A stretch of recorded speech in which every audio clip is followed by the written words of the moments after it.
white giants. People who came from the sky. In the sky, yeah.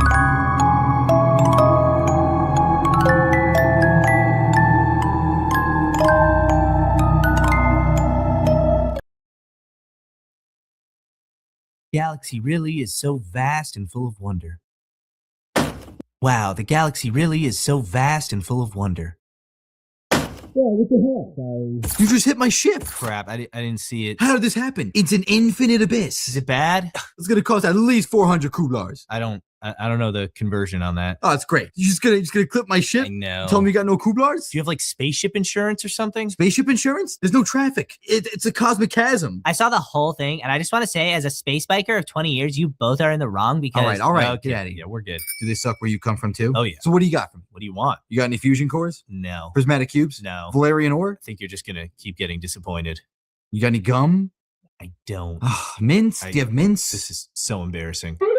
What's going on here? We got into a little fender bender. A fender bender? In an infinite chasm? In an infinite chasm, carrying 0 kublars. 0 kublars? Now I'm just embarrassed for you. So what happens now? No idea. Never even solved a crime. I mean, where would the evidence be? Or go? I saw the whole thing, officer, and they are both... All right. I'm just gonna arrest you.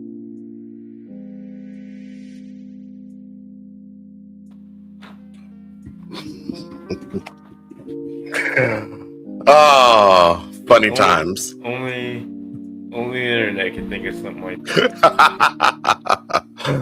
Yeah, buddy. Man, almost didn't make this show. I feel you. I almost didn't make it either. I'm still working low key. Like, I got so much stuff to do. We had training all day today, so I literally haven't gotten to anything. And at the corporate office, and that's took me an hour to get there. To get there today, it took me an hour and a half to get back home from there. So yeah. So I'm busy. How's your weekend, man? It was good, man. I had a birthday party. Been dealing with this rascal. What's up, buddy? Week of Shadow Man. The Shadow Man is something else, boy. The Shadow Bandit. Look at him go. Had a good weekend. Had a birthday party. My boy. Nice. He DJ'd. So when I asked him to DJ, I knew he DJ'd, but I'm like, he got a little, this nigga has everything. Like, he has the speakers, he has the decks, he has the computer, he has the software, he has... So I was like, bro, I'm throwing more party. The next time I throw a party, I'm throwing you some bread. Because, like, you definitely, bro. It was a good time. We're gonna go out, and we decided not to go out because the music was so good. Hell yeah, bro. So I was like, yeah. That is called being an adult. And I think Lee, let me know if you enjoy it, because I'm definitely trying to do some stuff, man. We should get you paid, bro. He's a great DJ. Yeah, that's dope. Shout out to Lee. He said Lee, right? Yeah, Lee. Yeah, Lee. He does a Just Dope podcast with me. So, man of many talents. I tell you that much. That was a good time. That's awesome, man. Glad you had a good time, bro. How many people did you have there? Not enough. Only like 10, 11, maybe 12 people showed up. That shit, good enough. If I knew he was doing it like that, though, man, I would have invited more people. So that's on you. You just that's the guest list was small. Oh yeah, I was thinking like just like a little vibe, and he actually he could have blown the whole house out. Like he knew how to make the sound perfect, where like it just was in the room and not so people could start talking in the kitchen. Yeah, I'm like, man, I'm gonna have to get you paid, bro. That's dope. Yeah. All right. Let's see. Nathan White's in the building. Happy 27th. Yeah. What do you say, sir? I'm back in the front yard trying to teleport and saw some cheesy beef and rice. Little inside joke there that we had going on yesterday. Hopefully it's every day that you said it was gonna be, man, and then some. You can eat on that thing all week. Man. Look really good. We're having pinto beans and cornbread today. You reminded me. Shout out to my homegirl Lindsay. She brought me some kimchi fried rice. Ooh, I needed to it today. That shit is fire. nice. So, Nice. You yeah, brought it for your man. birthday? Yeah. She was talking about kimchi. She's like, she makes it, and I was like, I didn't know. I don't know how to make that. And she's like, I'll bring you some, and I'll bring you some kimchi fried rice. And she brought like a dessert too. She brought like a Greek yogurt, like berry tart dessert that like had no sugar in it. Mm-hmm. Super good. And then went over to mom's. She had a great dinner for us. So it was a good weekend. Glad I took the day off. Oh, you took the day off. Nice. Yeah. Nice. What did mom make? She made a beef stew with potatoes and collard greens. Her classic. Yep, super good. And then she had a cake. She didn't eat the cake, but I'm gonna try to kill the cake off this week and get back on the grind. Yeah, man, I ate and I drink, so it's a pretty bad weekend. Oh, you drank? Oh, Yeah, I drank boy. too. They tell you that's some good stuff. Food is always Yes, welcome again. sure. Hell yeah, I'll take food out of any gift any day. So we're gonna just go ahead and just get into this one, y'all. Yeah, this is more so like the story time, right? it's more of a story time. Yeah, shout we're out gonna to sit back. We're gonna stand back. Yep. All we gotta do, we're gonna pull it up and stand back a little inside joke there. Shout for out to our great uncle. Yeah. Now, are we going with which one are we going with? Oh, the rental. The rental. What Lurks Beneath. Which one is that? I got it. I'll pull it up. You got it? Okay. Yeah. All right. So this is interesting story. These, I don't know. First of all, the beginning is weird. They basically set their parents up together to date. There it is. And they ended up renting a house. Ooh, don't want this. We don't want that to pull it up. 1 second, y'all. I got multiple tabs open. But so basically what happened is their friends, these two friends set their parents up, ended up hitting it off, and then ended up renting a bigger home because they needed a bigger home. And so they got a home for pretty cheap, and you're gonna find out why. Mm-hmm. 6-bedroom home, $1,800 a month on rent. Yeah. So for those who like story time, this is for you. She seems nice too. All right, y'all. Let me turn this music off. I got you. It's you said it's from what Lurks It's Beneath? from What Lurks Beneath. Yep. Awesome. In 2010, a teenage girl and her best friend had what seemed like the perfect plan: get their single parents together and become sisters. The plan worked better than they could have imagined. Their parents began dating and soon decided to move in together as a family. When they found a gorgeous six-bedroom house on Craigslist for an unbelievably low price, it all felt too good to be true. That's and crazy. It was. Look at that house. What For started as a $1,800 a month. dream home Insane. would become a nightmare that would make even the biggest skeptic believe in the supernatural. You won't want to miss this one.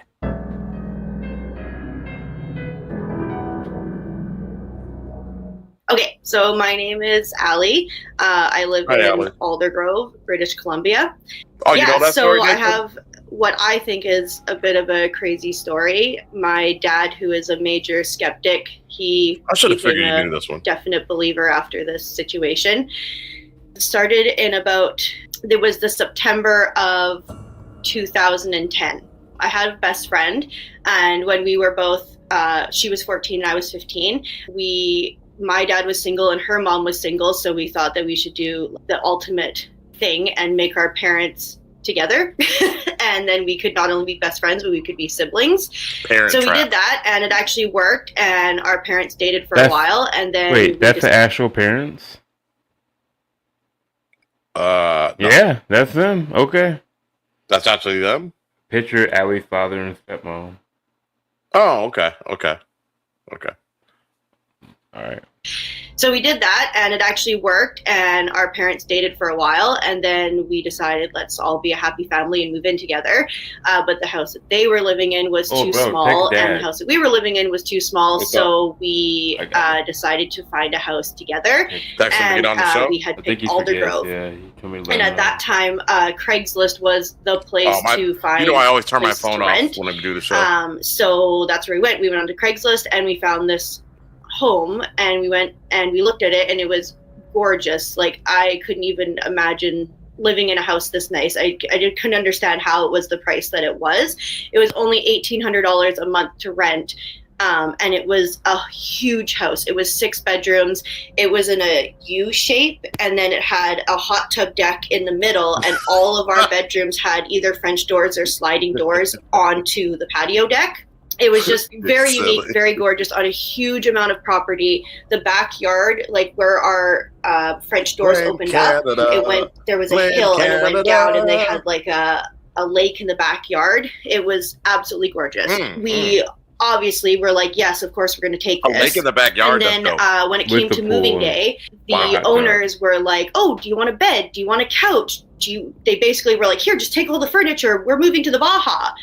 And at the time, we didn't think it was weird. We just thought, oh, well, they're just moving, and they're moving to somewhere smaller, and they don't have all this place for this furniture. We didn't think it was they were trying to get the heck out of Dodge. But we soon found out that was definitely the reason.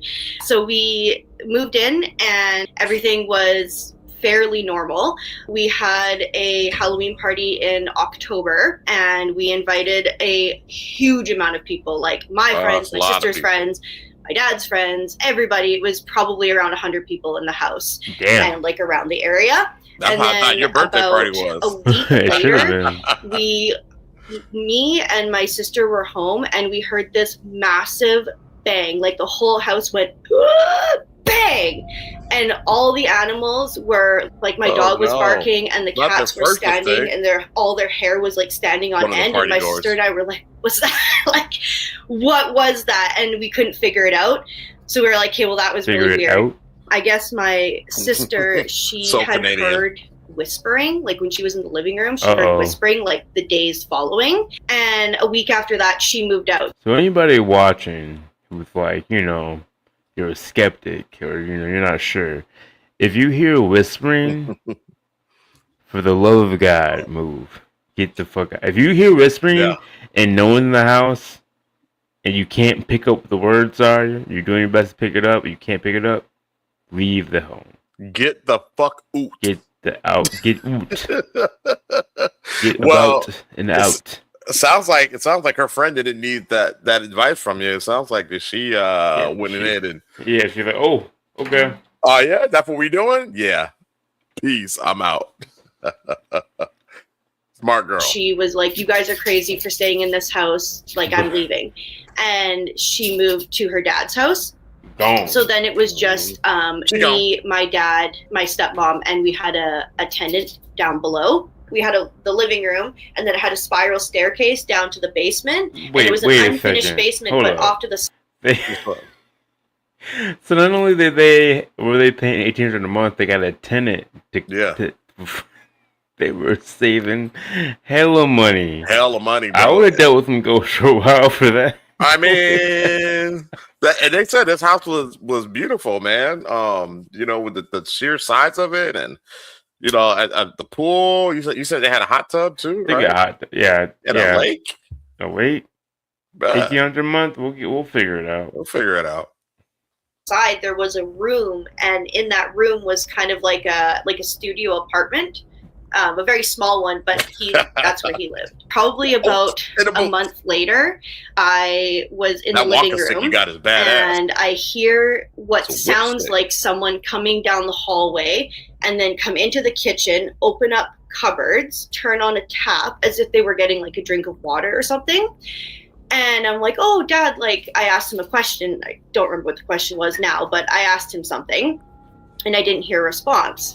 And so I'm like, why aren't you answering me, kind of thing? So I go into the kitchen, and the sink's running and the cupboard's open, but there's nobody there.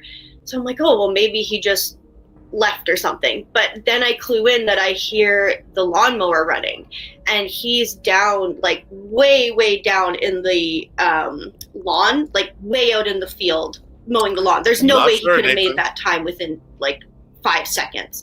So it wasn't him. My stepmom was at work, and my sister wasn't living with us. So I was not like, have been trying to pay 18 in the morning. Weird, but okay. So turn the tap off, close the door. Things are starting to kind of ramp up. So now, like, I'm hearing voices. My stepmom's hearing voices. We're telling my dad about this stuff, and he's like, "You guys are crazy. Like, there's nothing happening here." And while this is going on, my dad one time he came home and he found laundry like shoved in like the washer, like literally exploding with laundry. And he's like, is this mean to say, but is there a certain level of like ignorance when, like, let's say you've never seen a ghost before? I guess I don't know. If I have my daughter and my wife and my other, I guess my wife's daughter, telling me there's something going on in the house, why would I tell everybody you're all crazy except for me? Like, there has to be a certain level of delusion in your brain. And then we hear him, he's gonna find a whole bunch of laundry, and he's gonna be like, you get what I'm saying? Like, I don't like.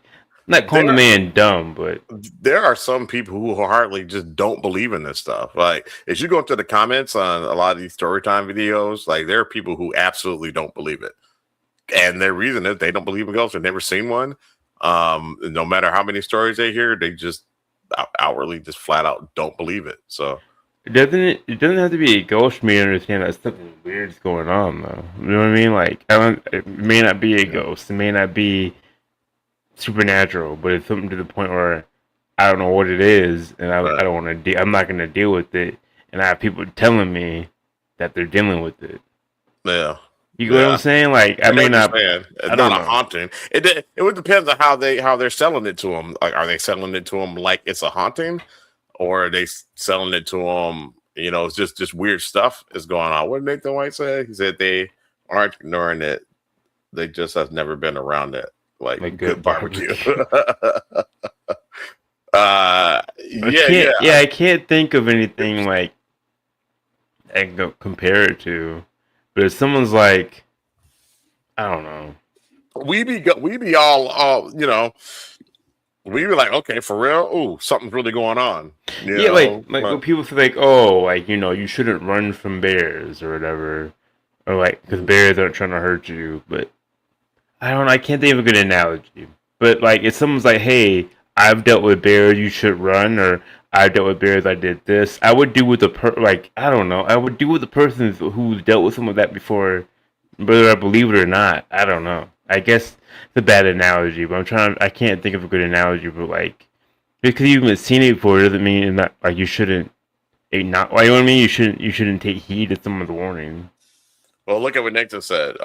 He said, I don't acknowledge it most of the time. Don't increase your energy. So maybe the dad is doing some of that. Yeah. I'm not really getting my words across like I want, but at this point he's a skeptic though. I understand that. I can understand that point of it, but I don't understand the point of if I'm seeing other I'm seeing other evidence of things that are going on. I'm not going to be like, oh, y'all are crazy.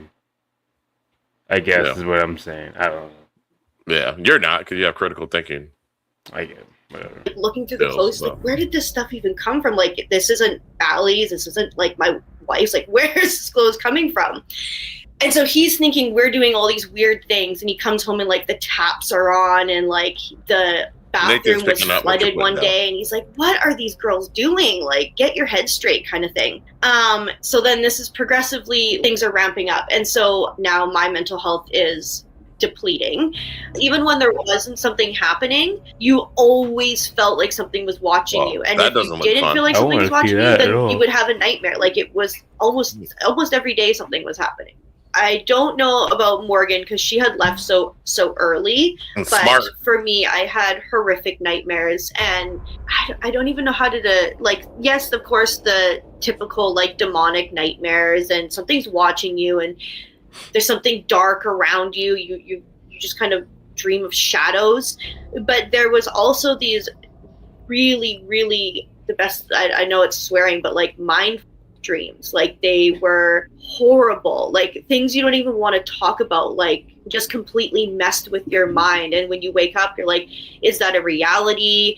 How could that person do that to me? Did that even happen? Like, is this a recalled memory? I had a lot of dreams of like being choked. So like black hands like choking me. Why gotta be black hands? Or What?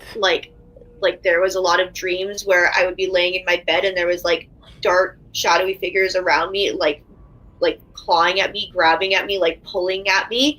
But physically, no, it was just dreams. Like African American dreams hands almost felt like you pulling were on awake. me. Like you could sleep a whole night and you would not feel rested because your dreams were just so vivid and constantly happening. It was almost like you were running a marathon throughout your sleep. So I slipped into a really bad depression, and I went to my grandma who she's extremely Catholic. Yeah. And so she's like, it's demons, demons, it must be demons.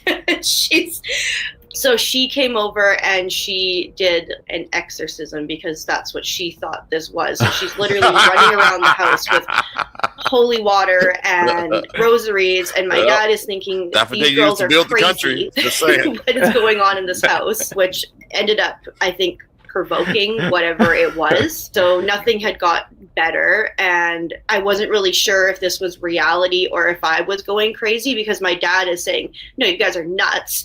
Oh my God, I'm getting like chills. One time I had a dream about this thing that was like horned with like a long tail. Yeah, I don't like that at all. It had like hooved, like toad hooved feet. Hell no. And it was huge. And it was just dark. Like I couldn't see color or anything about that, but I could just see like the outline of the scaly, hooved, longed thing. And it would never come around the bed, but it was always just like behind my bed. In the room that I had, because it was literally a solarium. All of the rooms were different, but they all had doors going out to the patio. But this one was, I think it was a solarium, and they turned it into a room. So I had my bed what the in fuck this is a solarium? kind of cove area, and so it was just windows all around me, and I didn't have it up against the wall, so I could just kind of put like lights and little things behind it. It was like here over the side.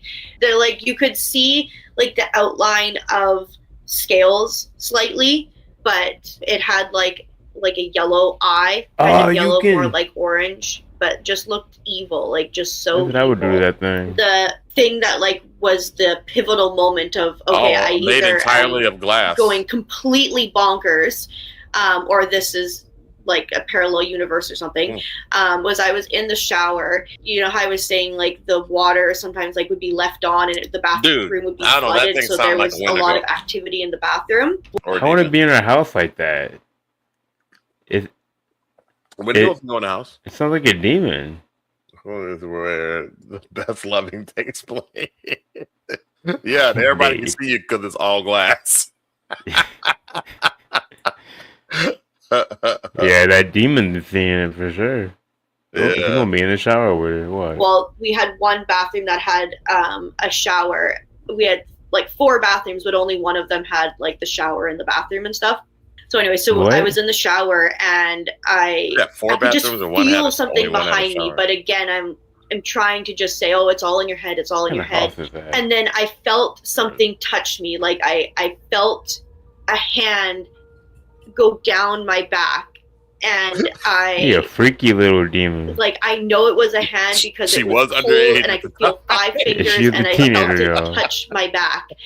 And I just screamed and I jumped out of the bathroom, grabbed my towel and just literally ran out of the house in a towel. The ghost of Jeffrey Epstein. Okay, well, now what do I do? Because now I have no phone and no way. And I'm just like in a towel, like tiptoeing through the house, trying to find my phone and run back out of the house and call my dad. And so I ended up going to the hospital because I was just I didn't know what was real anymore. Like it was so bad. And I ended up living there for a month. Then my dad and stepmom came to the hospital and they said, you're not crazy. there is something going on with the house, because I guess when I was gone, then it was only my dad and my stepmom. So there's nobody else who could be doing these things, and things were still happening and getting worse. Put another bathroom For example, in his house, the stuff that my dad seen was he would be in bed and he'd see like the door handle jiggling into the bedroom, lights turning on and off. The front door, it was the weirdest front door. It had keys to the front, like to the inside and the outside. Complete like fire hazard. Like if you didn't have a key to get out of the house, then you would like have to bust a window or something to get out, or go with a different door. The front door, the point of that is that there's no way that the front door could lock unless you had the key. So if you went out the front door and you didn't lock it behind you, there's no way that the door could lock, because you have to have a key to do it, right? We watched a horror movie like that where this woman, she lived in remember that one we watched? And she had she had a front door that you had to lock from the inside and outside. Remember the one where she laying in bed and her clothes were coming at her? I forgot what it was called, and that thing was like standing in the doorway. It was crazy. But she had one of them kind of doors. The ending's terrible. So it's not a good movie? No, it was bad. And we were like, what the hell? I don't remember it. But I remember, that's the one part I'm like, who the hell had the door? Like, come here, we were like, that's not a thing. I guess it is. Remember, Grandmama had one of those doors. That's true, yeah. Yep.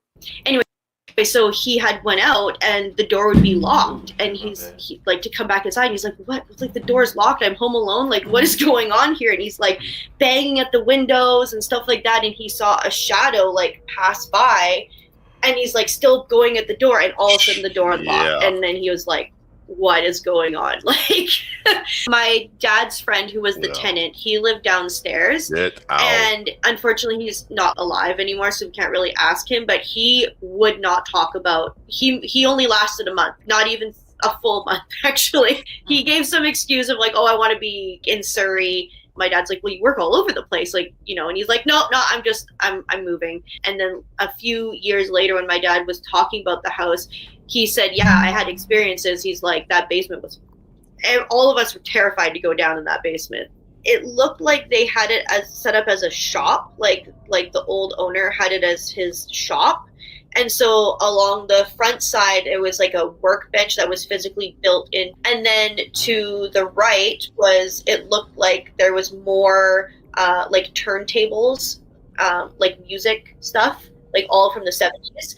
And then to the right was all still their stuff. Like they had boxes and boxes of all their stuff. And that's where my dad thinks that when he looks back now, he thinks that that's where the clothes came from for the laundry, because when he was pulling all the clothes into the washer, he's like, this isn't Allie's, this isn't Morgan's, this isn't my wife's, like whose clothes is this? So he suspects that it came from those boxes downstairs. It's not like things happen down there like they did in the living room and the kitchen, but it just felt so evil down there, so dark and so evil. And when you were in other parts of the house, you felt watched, but when you were downstairs, it felt like something was like right behind you, like physically like looming over you right behind you, like at any second you could be grabbed or touched. If you went in the basement, or if you had to get something from the basement or put something in the basement, you would run, like literally run, or I would just like avoid doing it. My dad said, oh, go put that in the basement. I'd be like, yeah. But the living room, like I wouldn't sit in the living room unless there was somebody else in the living room. It was something about the living room and kitchen area that was where all the activity happened. And so it's interesting because that was an addition. The living room and the kitchen was an addition to the original home that was there. So I'm not really sure if that plays anything into it, but I guess because now, like, I don't know. My stepsister, me, the tenant, hopefully that and it's wasn't just a thing. Them alone in the house. And so when she wasn't home, he saw doorknobs like shaking to get in. He would hear the voices, and he knew, like, oh, there's no way, like, I know I didn't leave that TV so on. her dad's becoming or a he believer. would hear things down the hallway, and he knew that his like wife was away working, and she worked in Surrey at the time, which is like approximately half an hour to 45 minutes away from our house. I got back from the hospital, and during that time period I had a boyfriend who also thought that I'm crazy. Oh, like during really that help. time. We were just kind of hanging at home. I had gone Well, she's back in the to hospital for school like yet, a month. and he was over at the house, and it was just him and I. My dad was at work, my stepmom was at work. We're sitting in my room, and the door's closed, and we hear footsteps down the hallway. And not only do we hear the footsteps down the hallway, we see like a shadow pass in front of the door, like, you know how footsteps would be, right? Well, we see those shadows too, and all the color just drained from his face, and I'm like, I told you. And then as soon as that moment passed, we're like, okay, well, what do we do now? Because now we're home alone, and like, we just saw this thing go by. So we basically just camped out in the room, and I called my dad to leave work, and he came and rescued us essentially, which was just coming home and what he gonna do? The house. Yeah, what are you and then that same night, my boyfriend had spent the night because I was too scared to sleep alone. We were woken up to someone in the kitchen, and then we hear smashing, like all the pans and pots and stuff are being. It sounds like why? Why would you stay there? I don't know why he stayed there, because I'm just like, look, all right, check this out. I'm not gonna be able to get any sleep here, so let's go stay at my spot. Would her dad not let her leave, you think? Possibly, but okay. So you let me stay here with the ghost, Pops? If that's the case, then I'm sorry, you're on your own. I mean, I can't do it anymore. Say if it's an old home and they slaughtered livestock and then butchered them in the basement, that explains some of it. Or a Wendigo. The demon, man. Y'all say Wendigo, I say demon. But if it's wait, livestock. Depending on what you call a livestock, man. If it's animals, no. Wendigo, I don't know. Like Kobe said, like, why is the Wendigo inside the home? But I don't think Wendigos. I think Wendigos can come in the house unannounced, right? I don't think so. I don't know though. I'm just trying to figure out why the boyfriend was like, yeah, like, I'm not that pressed. Like, I'm sorry, babe. I'll see you when I see you. Oh, look at this. The ghost didn't like premarital stuff. So that's why. That's what the dad said. Nah. I know the ghost will break that up. So yeah. Everybody's staying the night. I'm locking the door from the inside. Nah, I'm not. Yeah, that's the thing too. When you want to leave, Kim leave, you wanted to. Yeah, leave if you wanted to. Nah, you locked I'm not in. staying there. Nope. Oh boy, that'd be a short relationship. Yeah, buddy. Someone's like taking them out and just smashing them all over the kitchen. That's crazy. What the hell is going on? Like, so we all come out of the bedrooms and we look, and all the stuff in the kitchen is just all over the ground. Rice and flour and just stuff is all over the kitchen, and we're like, nobody wanted to go in there because we were terrified of what's going on, right? So we all just kind of like retreated back into our rooms, and the way the house was situated was it was like a U like this. Post nut clarity, baby. The entire back part was the main bedroom. I guess it used to be an original trailer, and they just turned it into a huge room. So that was my parents' room, and we all just kind of hid in that room for the night. The next morning we go out, and it literally looked like something was like walking through all the spills, the flour and the rice and the oatmeal and stuff. It looked like something had walked through it. It looked like there was something that had 3 toes, like scuffing, but it did look like there was like 3 toes feet walking through. So then for the next bit, we ended up just kind of staying all in that one room. Yeah, hooves, basically. Yeah. All just kind of slept in that room together. And then when that wasn't obviously sustainable, that only lasted a couple days, I asked my boyfriend's parents if I could live with them, and I moved out. And then my mom, or my stepmom and my dad are now fighting like crazy. And you're telling me they for what, a couple of nights they had 6 people sleeping, or 4 people sleeping in the same room? Yeah, Hell no. Yeah, sounds like it. She ends up moving out. So then now it's just my dad alone in the house. Hell yeah. And he's never missed a day of work and he never gets sick, but he was so sick from not sleeping and having all this stuff happening around the house that, you know, he's never believed before. And then now it's like happening to him, that he ended up not going to work. One of those days, like I can't remember exactly what it was, but he had taken a day off, like a whole week of work. And so I went to the house and I was like, well, why don't we set up a camera? Like we had a video camera. So we did, and we set it up in the living room, which seemed to be like the living room and kitchen seemed to be like the most active. That night it was lots of like, it sounded like a TV was on or whispering. We couldn't really tell, but we could hear voices. We heard like walking around, which is mostly what we heard throughout the whole span of this time we lived there.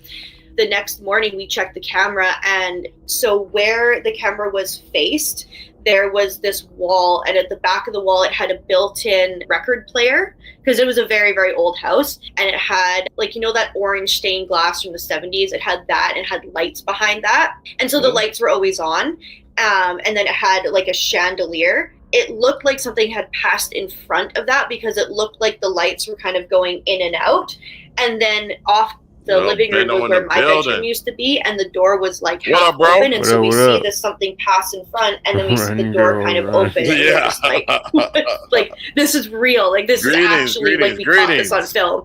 And then guess my dad said he doesn't really talk about what happened to him when he was alone at the house, but he said that he ended up taking that video camera, like the whole video camera, and burning it because he said that it pissed it off so much. Yeah, what? He went and burnt it in the back of the yard because he's like, I don't even know what else to do. This one time, we came home. Huh? Look at Nathan. A 1970s shag mansion. That's all like that's great. What is going on? This is the craziest. So the dad stayed there and got the evidence and said, you know what I'm gonna do?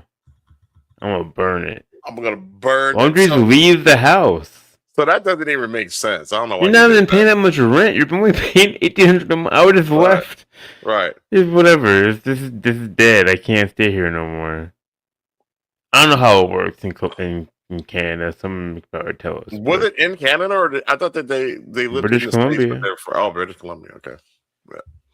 Yeah. I mean, we got to show the shadow entity. That's the story. That one actually makes more sense. Yeah, you're right. the 70s shag house. I'm gonna play a snippet of the shadow entity story after this. You'll see why. You'll see why I'm like, yeah, this is the one. But go ahead. Was a fireplace in the living room. So actually the fireplace was like right. Where's the evidence? Kitchen living room was like this, and the fireplace was in the middle, like in an island, and then you could walk around the fireplace. That sounds like a cool fireplace. Yeah. When we came home, there was a log that had been burnt. I totally missed out. And nobody was there because this tenant downstairs had moved out already. So now at this point, it's just me, my dad, and my stepmom. And like, yeah, Morgan came and visited all the time. She just didn't live in the house. There was a log that had been burnt, and we didn't use the fireplace because, you know, like insurance and all that type of stuff. Like, we don't know the last time the chimney was cleaned. So we never used it. So it's like, did someone break in and burn a log in our house? Like, and as you saw, like, we are off the beaten path. So it's not like people are breaking in out there. Like, it's not like in the inner cities or something. So during that week that he was off, on the property, like, it was a very, very long driveway, and we lived at the top, and then at the very bottom there was a trailer that I guess the owner also had rented out. And so he went down to that trailer and was like, I'm going to sound crazy to you guys, but do you have any weird things happening here? And the guy looked him dead in the eye and said, he was this Jamaican man, and he's like, no, man. He's like, come down, yeah, we have weird stuff happening, but probably not as bad as happening at your house. And my dad was like, wow, this is like, what? And so he said, yeah, like when they first moved here, it sounded like someone was breaking into their house, and he would get up in the middle of the night with a bat, and there'd be nobody there, but the window would be open, and the door would be open, and it's like, I know I locked the door and stuff like that. I guess the guy was also kind of thinking if he was crazy, but I guess they had lived with it for so long that they're like, oh, this just lives in our house. And so the guy said, my friend is a medium or shaman or I don't know, some friend that he had. And he said, if you're up for it, like, would you be interested in having him come to the property and trying to communicate? And my dad was like, sure, like, I'm leaving. Just do whatever you want. Like, I'm not living here anymore. So sure. So he came, and apparently what was discovered, the original owner of the house, so when we rented the property, there was a man and a wife. The man looked about 100 years old, and the wife looked probably 50. And so the man had a wife, and they were originally building the house. And that was that original addition where the main bedroom was. And then the wife died of cancer, and he got a new wife. And then that new wife, they started building the rest of the house. Her daughter died. What this medium had discovered was that it was like this spiritual warfare between the wife, the daughter, and allegedly there was this other entity who lived there from the 1800s at the original property owner who still lived there. So they're all like fighting over who is going to live on this property. That's what he said, right? Like, how do you fact check that? The only thing I could fact check is, yes, the wife did die, and yes, the daughter did die. She died on the street in a car crash coming out of the parking lot. Like coming out of our driveway, I should say. Those people did actually pass away. So I don't know if like the medium knew that or what. This is what kind of like made me believe the medium more, because we never told them what avenues we tried to get rid of whatever was in the house. Like, we never said, oh, we tried this or we tried that. We just said, this is what we're experiencing. And so when the medium came, she said that he didn't say when my grandma came, but she said that someone who came who was spreading holy water or something like that, they were chasing it around the room. And so remember when I was saying like my grandma and my aunt were physically going around my room, like they were going into my closet, they're going under my bed, and they were going all over the room. Well, not if you have unfinished this person business. said that they were feeling that they were chasing this thing around the room. So I don't know, but apparently this person physically saw, like, when they were regaining, however they do their psychic, whatever they do, they saw this thing being chased around the room by my grandma, who was throwing holy water around the room. I was born and raised Ukrainian Catholic. There is no good entities. It's just like when someone dies, they go to heaven or they go to hell, and that's it. And so there's no like, oh, if your grandpa comes, that's nice. It's like, no, you're either crazy because you think you're experiencing spirits, or you're not, and it's just like a cat walking by or something. There's no middle ground.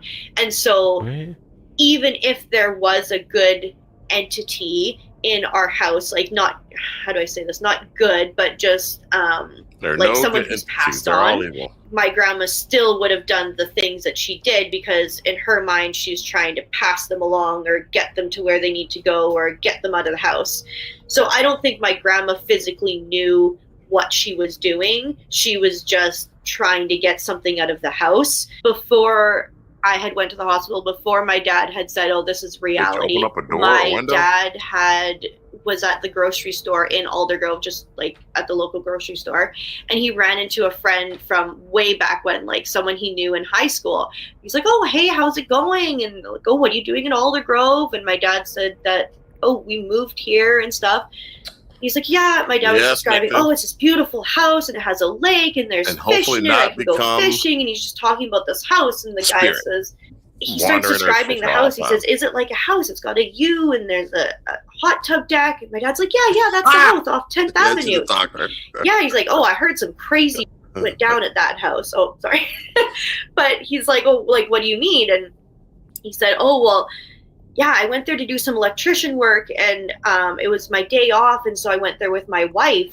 And when my wife was walking around with the owner's wife, and the owner's wife was saying that she can't live in this house anymore because she's seeing like apparitions of her daughter all over the property. And so she doesn't know if she's going crazy or if she's really seeing these things. And so they're leaving, they're selling everything, and they're going to the Baja. And so my dad had heard that, and he was like, kind of like, oh yeah, okay, like. And so then when this medium said it's the spiritual warfare between the daughter and the wife, he's like, what? Like, After our interview, Allie reached out to her father to dig for additional information or any memories that he had. And in fact, she shared these texts with me. Allie's stepmother had a grandson who was just a baby at the When time Chase was and taken, was over at the house visiting. At the time, the stepmom was in the kitchen with him in the living room, and she came back to him, taken out of his car seat. That's crazy. Days after the interview, I should the probably plan go was back. for Allie to call her father and Oh, record him no, we're almost answering done. just act. She shared the Oh, no, we're not. And when Chase was, so yeah, water running in the kitchen at 3 a.m., sounds of people cooking around the same time in the morning. Angie has some stuff she can tell you. Remember Morgan heard like a screaming sound in the attic? And when Chase was taken out of his baby seat and put on the floor, his blanket put over his face. these texts with me. Allie's stepmother had a grandson who was just a baby at the time and was over at the house. Plus, the girl who lives in the mobile home has some shit going on there too. And one night, Angie woke up when she saw two women sitting at the table in our bedroom. Fuck that. Wow. 2. However, her father simply couldn't. He was too terrified to relive the moments he had endured at the house alone. It brings him back to the most frightening moments of his life. He felt that when you're fighting the supernatural, you're helpless and there's nothing you can do. After on, I realized that it was just what was going on. But during that time period, I also thought I was going through dietary problems because I was always nauseous too. Like I was always feeling sick and I was getting headaches. And so then I thought, oh, well, maybe there's something going on with what I'm eating, or maybe I'm not drinking enough water or something like that. But nothing I did, I still had that problem. But after I moved out, the problem was gone. So then I looked back and, well, must have been what was going on because other people were experiencing that too. Morgan had moved out. I was living at my boyfriend's house, and I can't live there because I was just temporarily living with his family. And my dad was like, oh, well, at this time I was 19 years old. So he's like, that's, she needs to be living at home and working on her schooling and not just living at a boyfriend's house. He wasn't with his girlfriend anymore. And so and then also because now she's not living there, they're not together anymore. So now it's just his income taking care of the house. And yes, the rent wasn't that much to heat a house of that size. And we had to pay for water of a house of that size. And there was a lot of bills that, one person can't do. And then, like I was saying, he had never missed work. And so for him to be like physically sick and not sleeping for a week, he was just like, this is crazy. And I think at the end of it, he ended up living at my grandma's house until we were like, okay, we can go in and move all the stuff. Like we made sure we made a day that we all would be there together. So nobody was alone at the house because we were physically like scared for our safety, because if whatever this is can physically pick up a pot and a pan and move doors and stuff, is like what's stopping it from physically hurting us or touching me in the shower. Like it's no longer it there. Did fill her up in the shower. I went to take my daughter there, so I actually only live a few blocks away from it now. Ironically, like in this weird twist of events, like we lived in the house, we all moved out, and I moved to Surrey, and my stepmom moved away. Like we all moved away. And then when I was older and looking to purchase a home, I was like, oh, Aldergrove's pretty cheap. So I ended up purchasing a home like rather close to it. But anyways, I was telling my daughter like, oh, I used to live in a house really close to here. Do you want to go look at it? And so we drove down, and it's completely gone now. The whole house is demolished. Good. I tried actually going back into historical records and trying to find how the land was plotted out. But I didn't really know what to look for. But according to the median, there was an owner in the 1800s, and he owned it. I am a 48-year-old man with arrowheads. Like I don't know how touch me in the shower. I'll take it. Or accurate that is, but that's what they said. And then there was this new owner that bought it in the 40s, I believe, and then he owned it. Well, now that I'm older and like now I'm a mom, so now I have this like mama bear mentality about me. If I was me now living in that house without children, like I would never put my children through that, probably would have, maybe invited some paranormal people into it, or maybe tried to go to a historian and done more research on the property and like tried to see what I could figure out more. But definitely, if I already had went to the hospital because I'm thinking I'm going crazy, or things can physically touch you, because from what I hear, she's young. there's entities that can't really break through the veil, and they can't baby. touch you, but sometimes they can, or some things can touch you. And she's got kids if now, this though. thing or things were physically able to touch us and touch things, then who knows what could have happened if we stayed longer. I'm honestly curious, though, of like, if the people who live there now experience things, if somebody from the 1800s was still living there and it was a completely new house, then who knows if the spirits, like the wife and the daughter, are still there, right? Like where we live, like we live about an hour and a half from Harrison, which is like Sasquatch country. Almost so many people who go way up in that area, they all have heard like the tree knocking and the whooping, and like the amount of experience that people have had out here, especially like at the 4x4 community and the camping community and stuff. It's just like common knowledge. We have a lot of like UFO stuff here. Like they say Aldergrove's like a UFO hotspot, and so many people that I know say that they've saw So that place is just a hot spot. So maybe you guys have her onto something about the Wendigo. I mean, that's the first thing Nathan came with the Wendigo. Said it is freaking with something that is not saying touches you. It had one tugging on my shirt. I'm swinging. I'm not hitting it, but I'm swinging. Yeah, that's wild. I'll go to the lawn. The cleaner didn't call in sick. I mean, just imagine. Yeah, that's a pretty freaky story. And again, it's just story time. There's no evidence, there's no proof. Apparently, they had some, and the guy burnt the tape. Why he would do that? Because it made the spirits mad, I guess. Whatever. But I didn't understand what that meant. Did you mean like the recording made it mad? Like I don't. Who cares? Why do I care if you're mad? You're just. Yeah. I don't care if you're upset. Like, I need to get this to somebody. I need to get this to the news. Yeah. I need to get it to paranormal investigators. Like, I need to get it to somebody so they can look into this and maybe we can do something about it. You can have the house exercise. Yeah, you're haunting me. So screw your feelings. Like, what about my feelings? Like, I'm trying to live. Like, I gotta get rest and get up in the morning and work. Like, this guy was starting to miss work. He had never missed work before, from a haunting. Yeah, exactly what they said. I wish you would get mad that I recorded you. Okay, well, it is what it is. You should have left me alone. Right. Yeah. You should have stayed away from me. Now look at you. Right. Now you're all on TV. Yeah, now you're all on TV. Look at me. Hey, so I'm gonna show you a snippet of the other story that we got. It's called. I call it the shadow entity. That's not what it's called on the thingamajig, but it was. Oh, they call it the most disturbing haunting you've ever heard of, and it's pretty messed up. The page is Into the Fog with Peter Laws. This is pretty crazy. So I'm gonna show it real quick.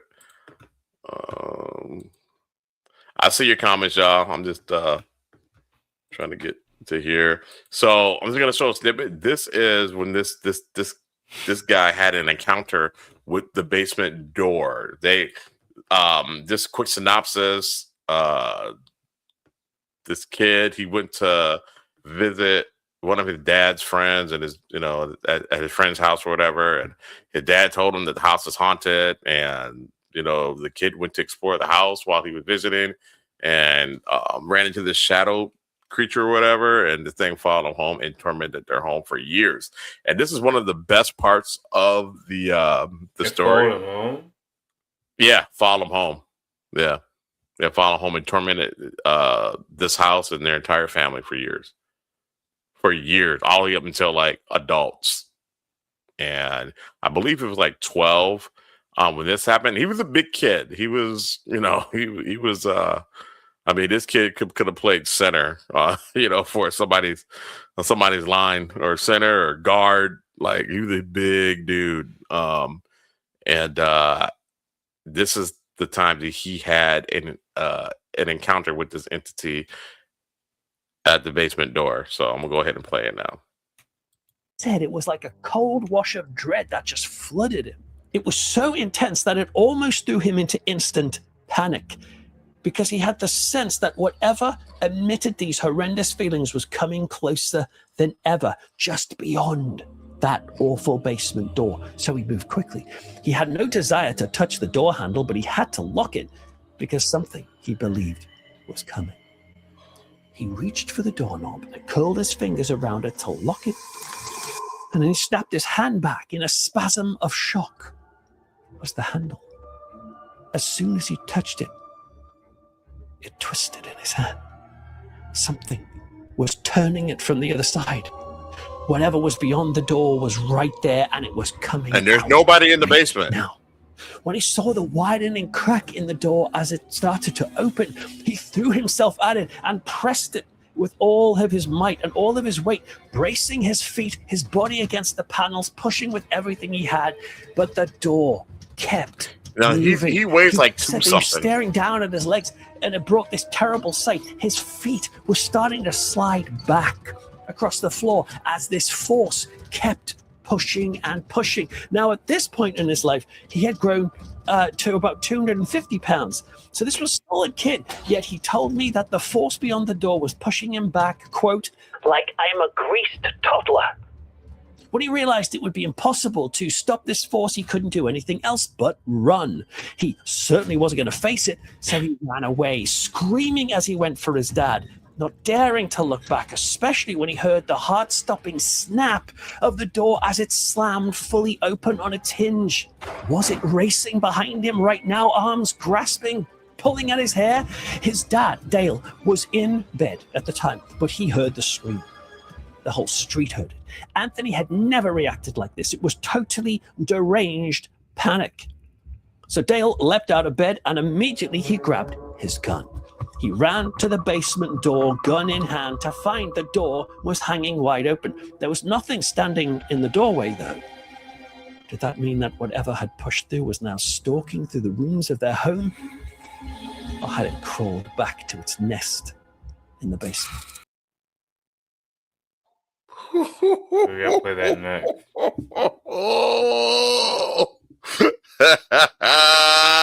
Yeah, a little taste for it is a transfer of energy through the metal, and that's why it followed him. Dude, I don't know why he saw this thing in this guy's house, and the thing noticed him, because when he saw it, he thought that somebody was in the house, like somebody was in the house, and so he yelled to his dad, "Hey, Dad, there's somebody else here." And that's when the thing turned and looked at him and noticed him. You know, one of the things we always say is be careful when you're dealing with these entities, because once they notice you, that's the problem. It's one thing for you to notice them, but once they notice you, yeah, it's not good. It's not good. Yeah, you got a taste. You just got a taste there, sir. A taste of what's to come. Now, but I stumbled across some pretty good stories in my travels last week. So you know, story time is that's a good time around here. So I figure, you know, we do some of that for you guys. But yeah, that was probably the best one I heard, but it's very long, so it might be one we kind of got to break up in pieces. There's another one, the Screaming House, where this house actually screams. You can go online and look it up. There's a lot of stories about the Screaming House. And then we talked about the Ants and Lights, right? Okay. That's a good one.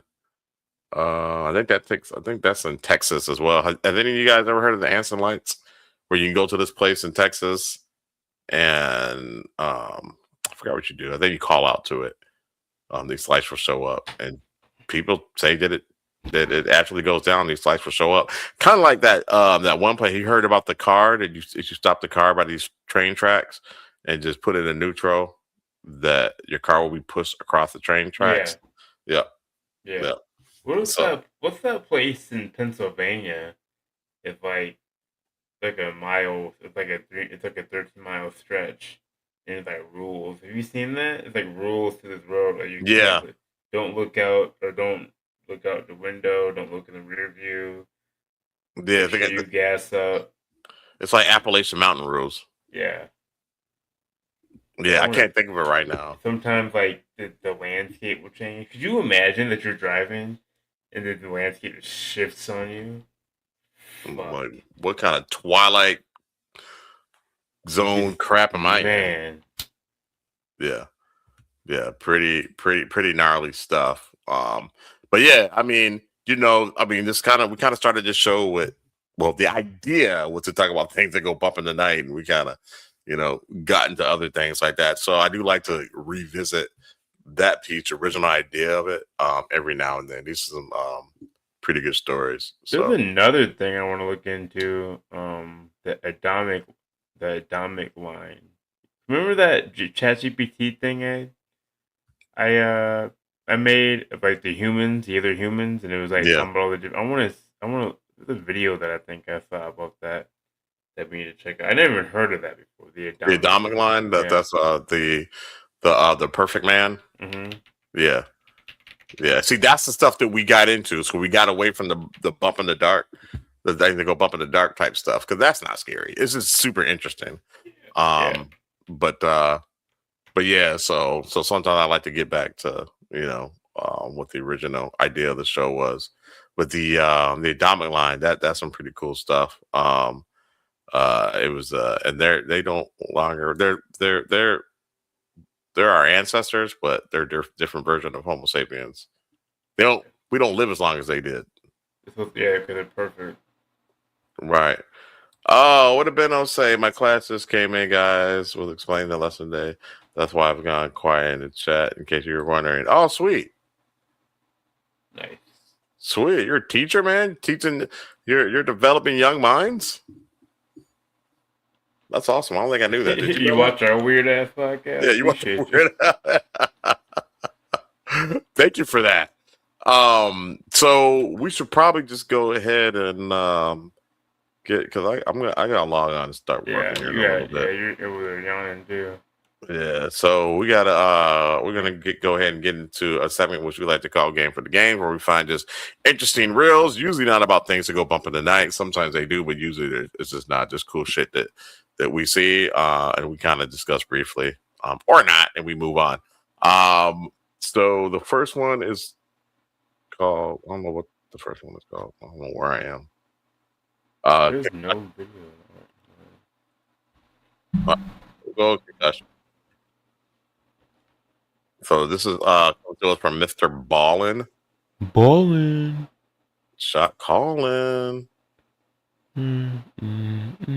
Before, there was this guy named Mitch who was going to a university in Louisiana. There's this girl in his class named Kayla, and he just loves this girl. He wants to date her more than anything, and he's tried several times to woo her, but she's not that interested. She's kind of playing hard to get. And eventually she does kind of acquiesce and say, okay, let's go on a date. And they hit it off, and they end up graduating. And after graduation, they get married. And by 2006, Mitch and Kayla have bought their dream home, and Mitch is at this dream home, sitting on the couch watching football. But at some point, I really like him, something odd about this lamp. For some reason, the lamp itself was blurry. And he's like, okay, I don't know what this is about, but he does the typical kind of dude reaction, like, remember, I was going to show at some point, the lamp is now turned off. upside down. So now Mitch is looking at this lamp thinking, okay, huge problems here. There's something wrong. So that night, they put the kids to bed, and Kayla and Mitch, they go to bed too. But then after Kayla had fallen asleep, Mitch is wide awake, and there's something telling him to go down and look at that lamp. And so Mitch sneaks downstairs, and the light is not even on at this point, but even in the darkness, he can tell it's still blurry, it's still upside down. Now, in addition to being upside down and blurry, the lamp begins to grow inside the room. And so as it's growing, it's taking up more and more of this field of vision until this lamp is so big, he now is basically consumed by the lamp. And it's at this point that he begins to feel this blinding pain in his head.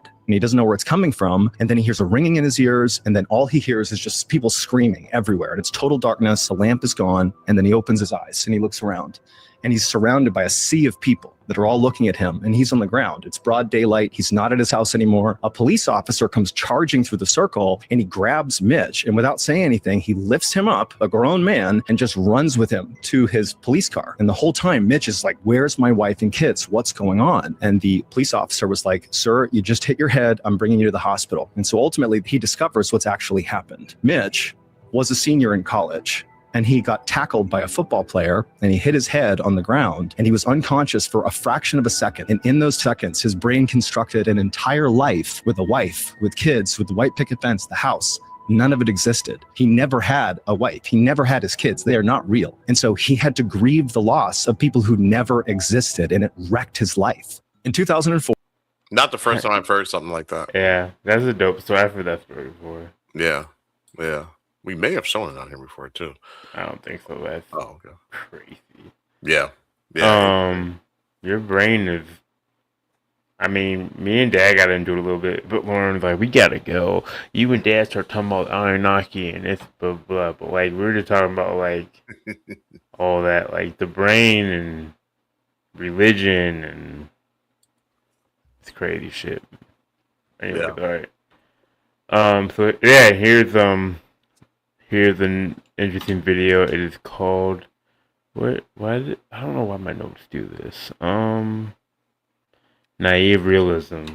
All right. Yeah, that story is messed up, dude. You've been knocked out a few times. Yeah, as a fact. Yeah, did you know your brain is literally wired to believe you see the world as it actually is? Not as an opinion, as a fact. Psychologists call this naive realism. Your mind assumes that your perception is clear and accurate. So when someone disagrees with you, the brain doesn't ask, could I be wrong? It asks, what's wrong with them? Are they biased, misinformed, pushing an agenda? And here's the part that changes everything. The person disagreeing with you is running the exact same program. They feel just as clear-eyed. They think you're the distorted one. Researchers Lee Ross and Andrew Ward found this isn't arrogance. It's not a character flaw. It's a structural feature of how human perception works by default. Every argument, every political divide, every relationship breakdown where both people feel like the reasonable one. Same mechanism. Both sides. Every time. You can't think your way out of a bias you don't believe you have. That's what makes this one so dangerous. Does this change how you see your last big disagreement?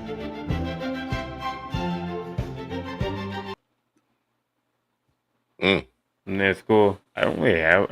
I'm working on that, but I definitely see two sides of a conversation these days. So I don't really have a problem being wrong. I used to though. Yeah. Unless I'm really lit, I don't be, I don't have any conversations with people. I don't think that I'm, right all the time.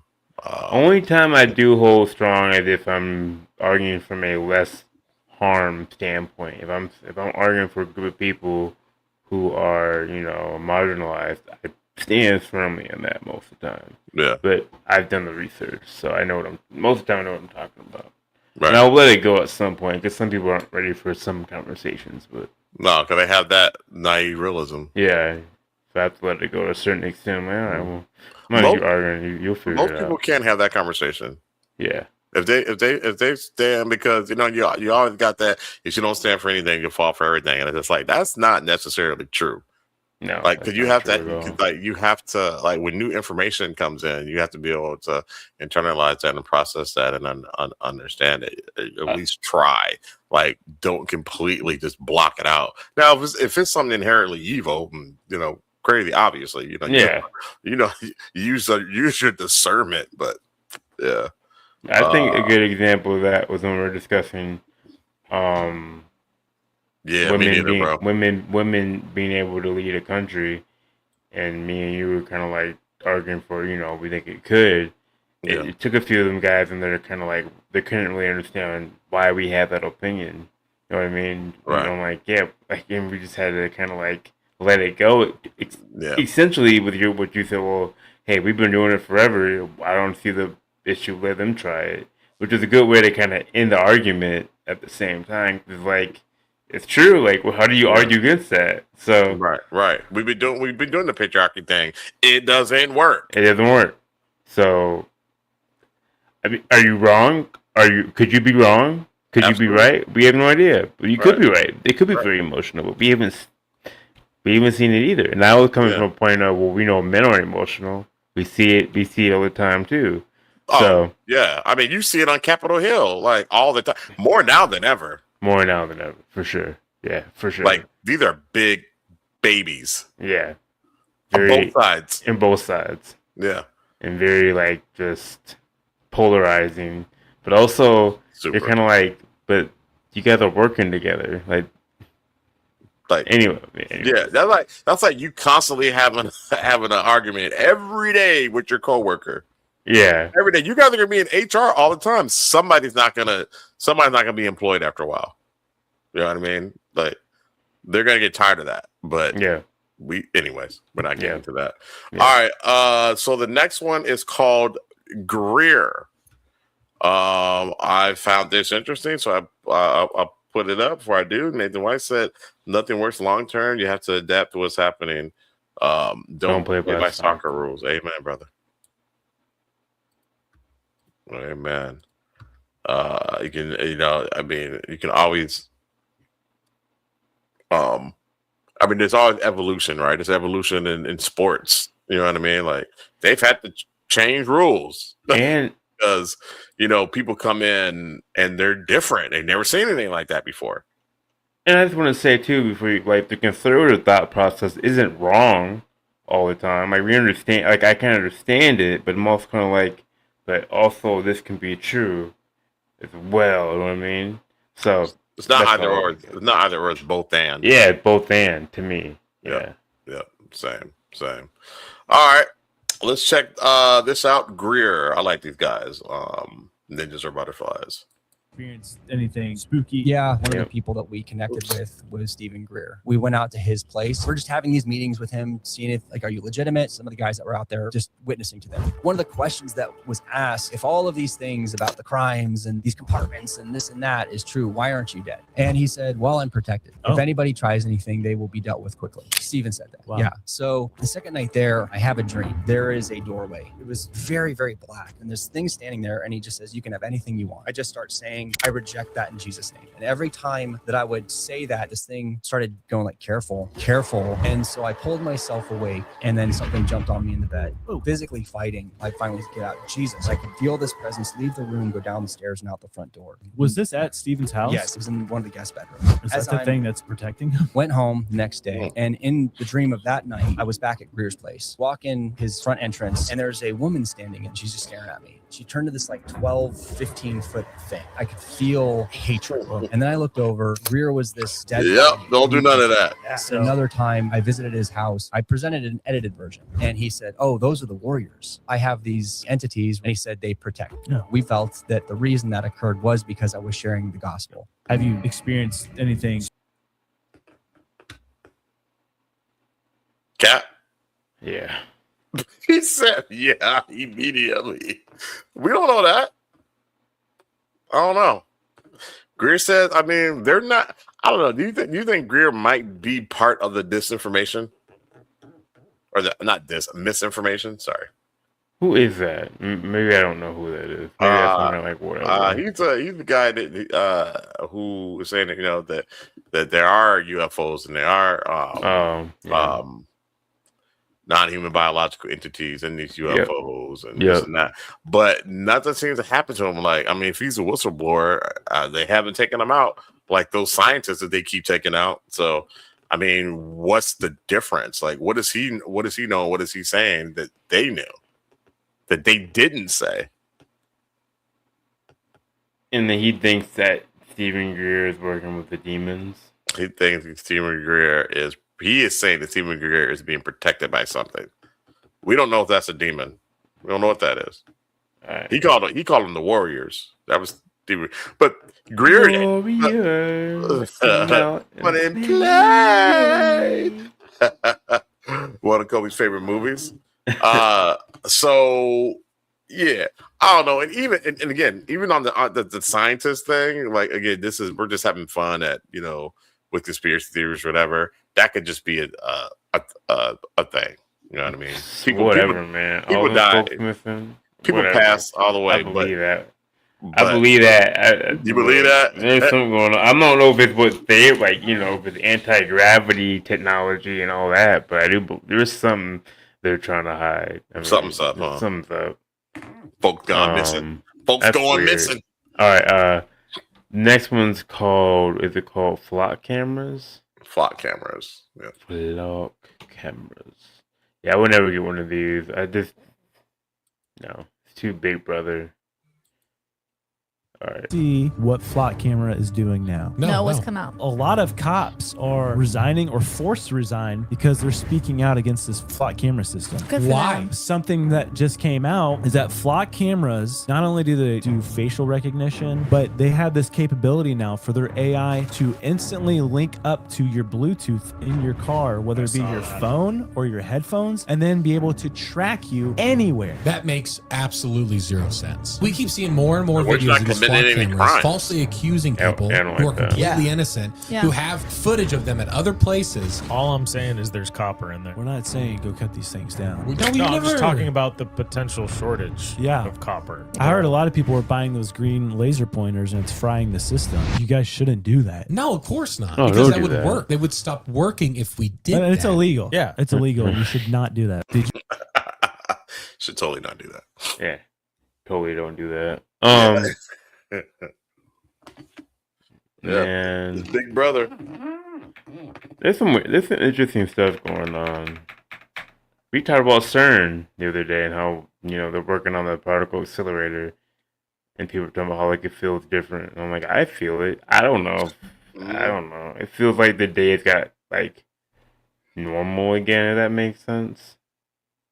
The days got normal. I feel like time was going faster for a while. Definitely food for me today. Yeah, I sure did. I don't know, man. I heard that CERN had just shut their system down. They did, yeah, a little bit ago. Yeah, that's what I'm talking about. That's what you mean. Okay. You're saying they kind of normalized the reality. I feel a bit more hopeful than I don't know why. We've been feeling that for a while. Feel more grounded into reality now. We'll see though. We're gonna be in November. That's when we're November. I mean, a lot of stuff, man. But this whole this whole democratic socialist movement is getting traction, and I'm liking the conversation. That's all I'm saying. I'm both on all sides. You know what I mean? So right. Have they said anything about Fauci pleading the fifth? That's interesting. All right. So we'll go to the next one, which is the solar system. All right, check this out. In case you didn't know, I guess. Everyone thinks Earth and the moon orbit like this, right? Actually, that's wrong. The moon is much farther from Earth than you think. You could fit every planet in the solar system in that gap with room to spare. And here's another thing. We picture the planets orbiting like this, but at real scale, most planets are so far apart they'd barely be visible. Uranus and Neptune especially. The gap between them is so huge, you could fit Mercury through Saturn inside it. In movies, Mercury is often shown as if it's practically stuck to the sun. But in reality, the sun and Mercury are far enough apart that about 40 suns could fit in the gap between them. For Mercury, the sun appears about 3 times bigger than it does from Earth. But that's not all. We think the sun just sits still while the planets orbit around it. But the sun itself is racing through the galaxy at 200 kilometers per second. And the planets are racing along with it. Right now, we're all moving faster than a speeding bullet through the galaxy. Everyone thinks it's too big. It's too fast. So the galaxy's moving too? Everything is moving. Everything is moving because the galaxies are going to collide at some point. Ooh. Yeah, not in our lifetime, obviously, but that'd be cool. Yeah, there's going to be an incursion because it's always moving. It's all moving. The fact that they said they could fit 40 suns in between the space between the sun and Mercury. That's absolutely insane. The universe, the sun, is too big. The solar system is just so much bigger than you could ever imagine. And here we are. Trying to join taxes. Taxes and trying to join the WNBA. Trying to join the WNBA. We live the dumbest time to be a human, boy. I swear. I'm telling you, boy. It's crazy. We live in the dumbest time. All right, I got the next one. All right. Ask and answer. My boy Johnny said, "Man, what do you got going on?"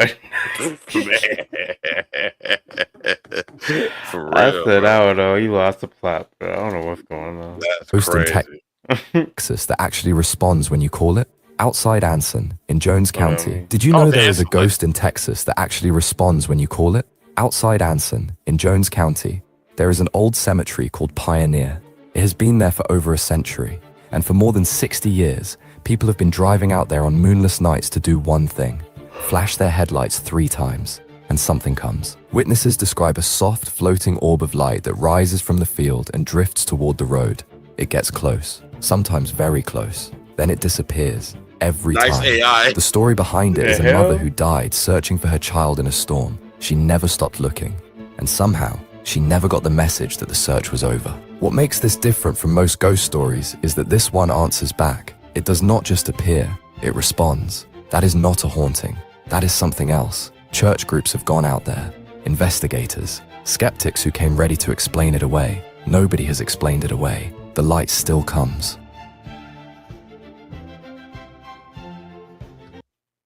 Yeah, pretty wild. And these people say that it works. This one person said that they used to live close to it, and they would go a lot and do it. And they said only one time the light didn't show up. That's crazy. Yeah, pretty wild. So we got one. Now we've been talking about Skinwalker Ranch, so this is gonna keep putting that Skinwalker Ranch in your head. This is one of the researchers who I don't think that he worked with the Bigelow Project, but after Bigelow and them got done doing what they had to do, this guy and his team, or he was a part of a team, I should say, they kept researching Skinwalker Ranch, and they're the ones who actually have the documentary on Netflix. So he talked about it a little bit. I got to run to the little boy's room. This is long enough for me to do that, so just check this out, y'all. Bring me something to drink when we come back. I got you, bro. Go ahead and trip. Here you go. And we've been debating on talking to you for a couple of years now, and we finally took a vote and decided that we needed to reach out. I said, "Yeah, you and about 1 million other people, lady." And she said, "No, I really am who I say I am. So this is my name. Go on the internet and look me up and find a phone number to contact me, and then you'll know." I said, "That's fair enough." So she hung up, and I look up this tribe, and I see the elders, and there's this lady's name and a phone number for her, for the tribal center or whatever. So I called there and said, "Hey, this may sound weird, but this lady says, oh, Dr. Taylor said, yeah." She said, "Hang on." And they transferred me, and then the lady picked up the phone. It literally was her. And I said, "Oh, okay. So you got my attention now." Yep. All right. And she said, "So they told us that they bring you inside the mesa all the time, but you refuse to remember it." Oh, it just gave me chills. And I said, "What? What is she talking about?" And I said, "Who is they?" She said, "You know who they are." I said, "No, I don't know. I don't have any idea what you're talking about, lady." And she said, "They told us that they are bringing you in to show you what's going on at the property at Skinwalker Ranch, and that you refuse to remember it." And I said, "What, you said I can't remember it?" She said, "No, they said you refused to remember it, and we wanted you to know. We felt like you needed to know this." And I was like, "Oh, okay. Who are they?" She said, "The sky people." No shit. And so then I like, "Okay, thank you, ma'am. Thanks. I'll keep that under advisement." What do you do with something like that? What? I don't know. Well, so this is linked to something that we just talked about. So while I was working at this same place within days of this phone call, Jay and I had hooked up with some people who had a private black ops kind of group that if we found something that was down somewhere, they were going to try to get to it before somebody else could. And So they had hired this remote viewer that she's supposed to be like the remote viewer presently. And, Paul Smith verified it. So I'm like, okay, Paul says she's real. She's real. Mm-hmm. And so she called me and she said, Dr. Taylor, are you, do you realize that they've taken you and you don't know it? I was, no, I'm not getting into this abduction stuff again. And she This said, is after the call with the. yeah. Okay. And she said, and I said, what are you talking about? She said, oh, it was years ago. She said, I can see it. They're showing me now. I'm like, oh, you're talking to them now. And she said, yes. And, this is one of those things where remote viewing is real. And I understand the science of that we've measured it. We know it's real from statistical variation and stuff. But after the story, I want you to explain how that works. But okay. But when you take it this far, with, so you're saying it works, but you don't want any part of it? No. When you take to the point where I'm physically, telepathically talking to aliens right now, that's where I'm like, well, how do you prove that? And I can't. Right. This comes down to campfire stories, and that's one of the things I always try to avoid. Physicists don't like unfalsifiable. Yeah. It's not proper falsifiable. So what do you do? So she says, yeah, they said you were young. I'm going to guess 15, 16 is what I'm seeing in the images. And you were in the desert and they took you and you didn't remember it. I said, lady, I live in Alabama. Everything's green as far as I can see. And so I didn't think anything else further about it. And then we sent a team to a place in Arizona called Secret Mountain. And there's some natives there kept saying that they had seen UFOs flying into the mountain, pretty much like at Skinwalker Ranch and Shasta, and they go there and I'm looking at what some of the footage that they're showing, some of the film or video, and I'm saying that looks familiar to me. Where is this? Where did you guys stay? And they say we stayed in a little town. There's one little town there. It's called Holbrook, Arizona. And I went, Holbrook, Arizona. When I was 16. No way. My brother was in the Air Force and was stationed in Holbrook, Arizona. And I went and stayed 2 weeks in Arizona with my brother and his apartment. He stayed at, if you want to call it that, it was like a little quadplex that four townhomes of one that were all Air Force guys living in, up on top of a big sand dune, effectively. And the base was 2 trailers and 2 radars and a chain link fence. And there was like, I think, a high school, and that was it. There may have been a 7-Eleven or something there. And I stayed there for 2 weeks. And all I did was either go and play. When they did PT, they played softball every day. I would go play softball with them, hang out with my brother. Otherwise, I'd sit and watch TV during the day or read books. And that's the only time I'd ever been to a desert before I went to Utah. She said, that's crazy. Right. So he's like, no, that's BS. I'm from Alabama. I ain't never been in no desert. And then it came to him. Because I mean, come on.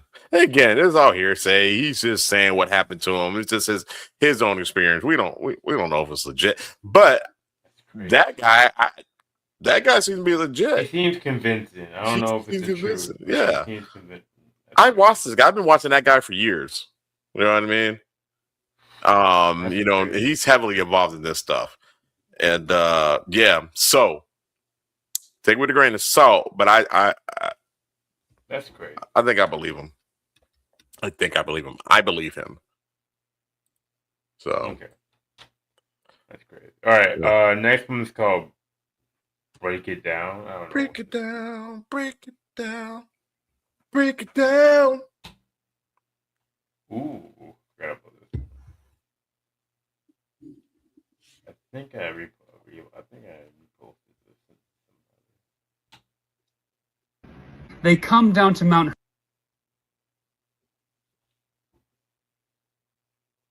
Oh my God! Why are they muted again? Satan. They come down to Mount Hermon and so the fallen angels rebel against God, led by Azazel, Shemahaza, Satan.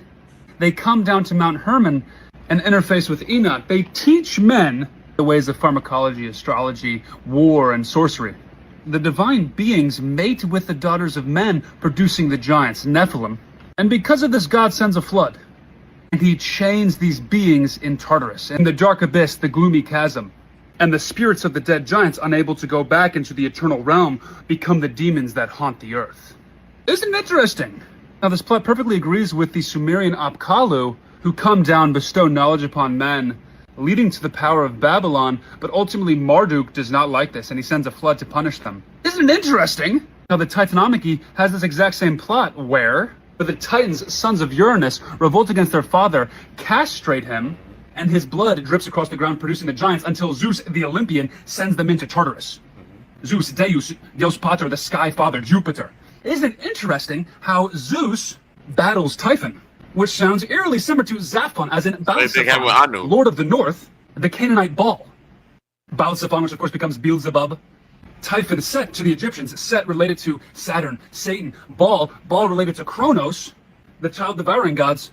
Isn't it interesting that Gilgamesh was described as partly divine, a mighty man like Nimrod, who built the Tower of Babel? Isn't it interesting? The Babylonians credit a giant named Belus with building the Tower of Babel, who was the son of Kronos, Saturn, Satan, who many Second Temple Jews identified with Nimrod, given that Nimrod was the great-grandson of Noah through Ham and through Cush.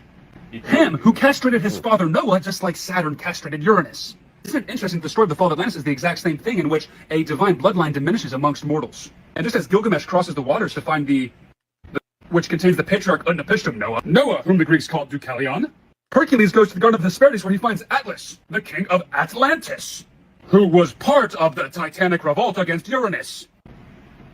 Isn't it curious that Nimrod calls himself Baal and has a wife named Ishtar, and Ishtar is associated with Baal, Ishtar, like Atar, meaning the star, which is Venus, the morning star, the dawn star, i.e. Lucifer?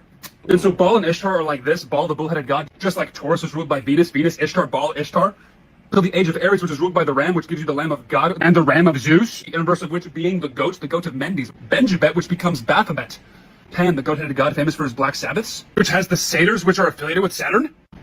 And so when Jesus goes to the land of Bashan where the Rephaim and the Amorites, the giants, were, and the bed of Og, which was the ziggurat associated with the Tower of Babel, and he said, upon this rock I shall build my church, and the gates of hell shall not stand.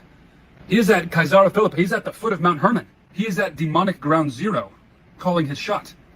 And combined with the words of the prophets, Armageddon is a cosmic rematch between the Titans and the Olympians, Yahweh and Baal. If only you knew, man. This is a spiritual war. So But he said a lot of stuff that people don't understand because they don't teach that stuff. If I can make it easy, all of the stuff that you've seen in all of these mythologies are also in the religions that you believe in. They're the same stories. Well, they're the pantheon. There's always been a pantheon. Sumerian, it was Anunnaki. The whatever Elohim. you want to call these things. The Elohim. Whatever you want to call them. To the Mahabharata. It's in all of these texts, and people just don't know that. And think about it, a lot of it though, they don't know who the fallen angels were. The ones, that came out of the book of Enoch. Like they don't know their names and who they were and how they what they have to do with the Bible. Because the Bible is just telling all the same stories that all the other stuff told before. They just changed it. Like people don't study the demons of hell and the generals of hell and their names and what they do and how they became and all of that. You know what I mean? Like they don't study that. They don't study demology or demonology. Sorry. They don't. Let's see. A lot of that, I feel like you break it down like that. A lot of the things that we hear about give it more credence. They give the origin story. These things that would make no sense. By you know what I mean? Kind of like, oh, Yahweh and Baal. Yeah, a lot of people don't know who Baal is. Like, if you can't Prometheus, you can't. Right. Who's the good guy? Who's the guy? Who's the so was it wrong for Prometheus to give fire to humans? Was it wrong for who was the Anunnaki guy to get Enlil? Was it Enlil? Enlil. Was it wrong for him to give us the knowledge? Because Enlil was in the garden. But Enlil is that is Enlil. He unlocked a code for man to ascend. So are we for their consciousness to ascend? And we know that conscious doesn't die. Like essentially, we know we are the walking conscious, right? Like people kind of know that, right?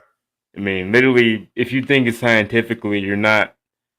You by looking to like how people break down humanhood. It's like I think sentience is essentially what you can break down to like self-awareness, sentience. You have the ability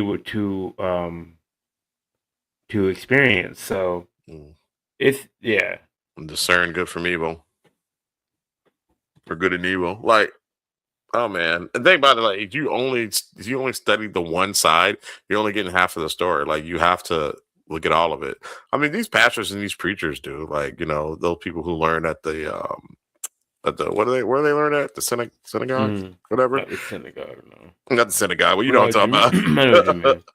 But like they study that, but I don't know why they don't teach it. Like it's too complex.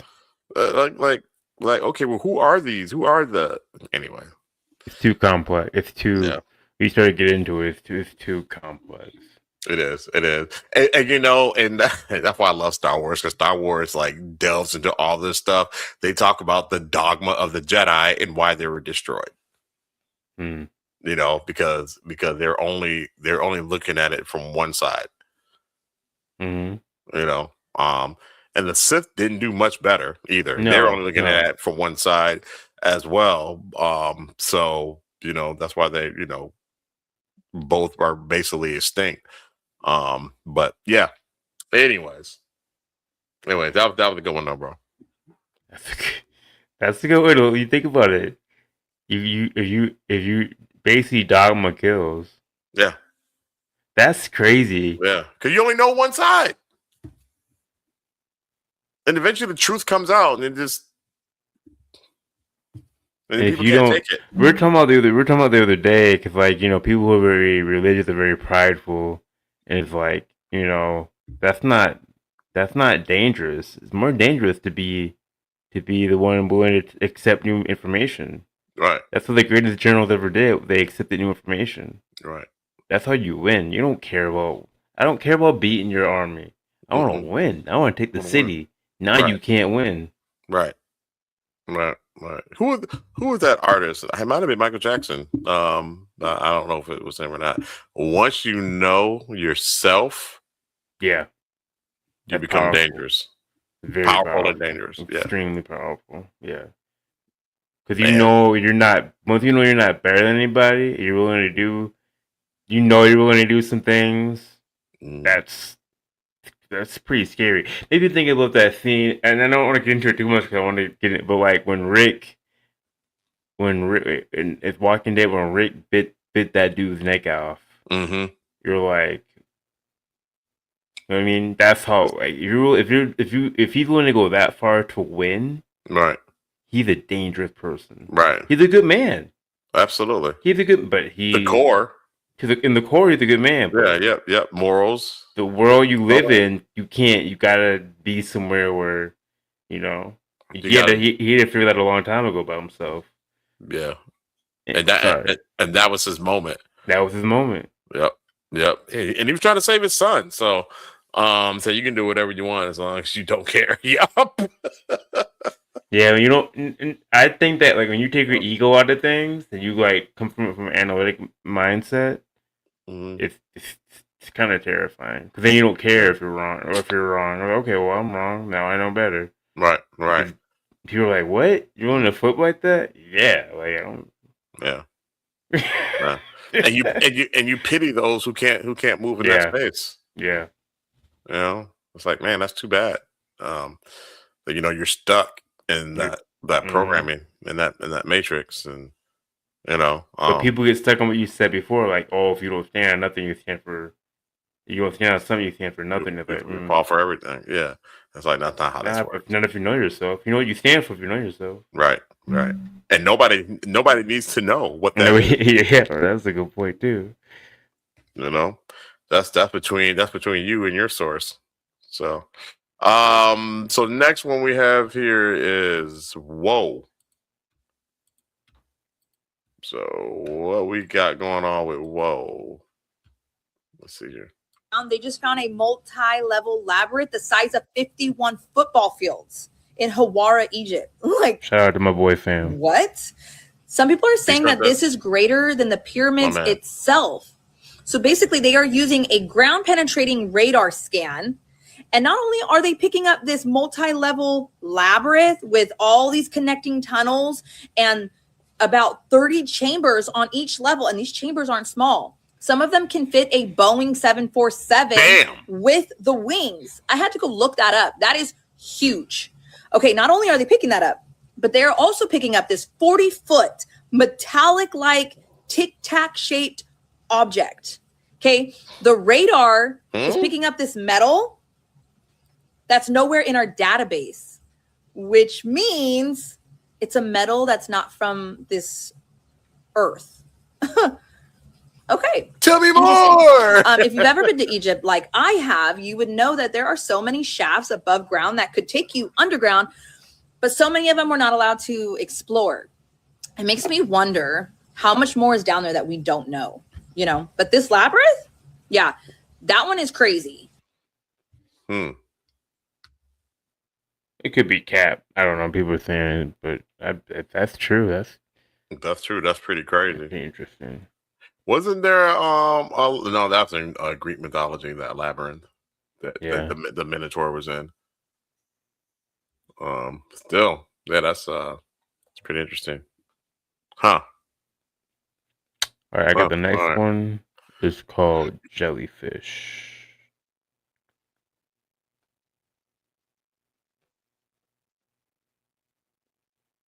Fish UFO. It was a video taken by the U.S. military intelligence in Iraq. They were tracking this thing, and they could only see it with a thermal camera. But this drone that was tracking it, they have the capability of locking in on a tire of a car from 27 miles away. But this giant thing that was floating, they said they literally couldn't lock onto it. Oh, wow. But it kept on going like white, black, like it was getting hot, then cold. And then he said it went out over the water, dove into the water. Oh my gosh. Was under the water for 17 minutes, then shot off in the blink of an eye at a 45-degree angle. They said that they had these hanging arms. It looked to have scales, but then something appeared in California that looked super similar. Identical. Jeez, man. What is that? Does that not look like 6 wings, 2 of which cover the feet? Dude, it does. I'm in debilitating fear right now. This thing, they're calling it. Yeah, that's an old one, but it's a goodie. I don't know what that thing is. Looks like that drone from Star Wars. Yeah. Looks like it. If it's cap.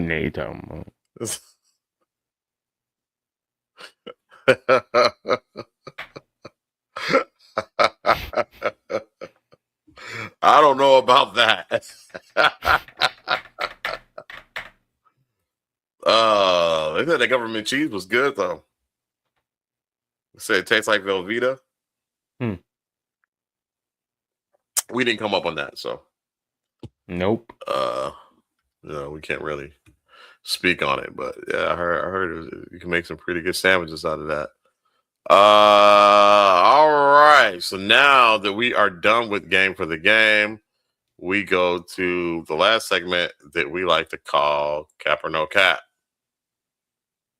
So Cap or No Cap, we show reels that we find on social media, and you decide if it's real or not. If it's real or not. If you think it's fake, cap. Think it's real? No cap. No cap. And we will not adjudicate on any of it. We will give our opinions as well. And we can't confirm or deny if the real or fake anyway. So. Yes, exactly. Just look close. Look closer. All right. So the first one is Haunted House. You got that one going? Yep.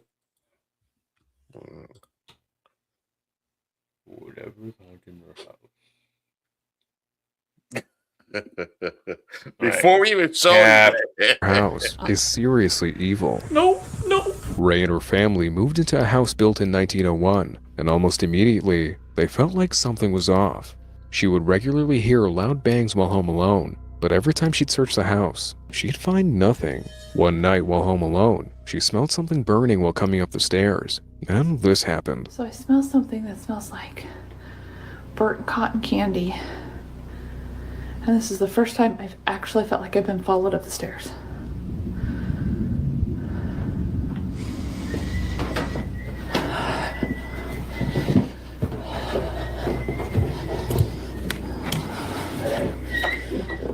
Right after she describes the strange smell and how she felt like something was following her, she heads to her room for the night, and that's when the sound of someone whistling can be heard, although she didn't hear it until she reviewed the footage. Days later, while home alone again, I don't know. she Kobe hears said he's gonna something text him. unsettling I texted downstairs. him. He looked at it, but didn't. What's that sound? Didn't sign on, I guess. Nope. Oh! Nope.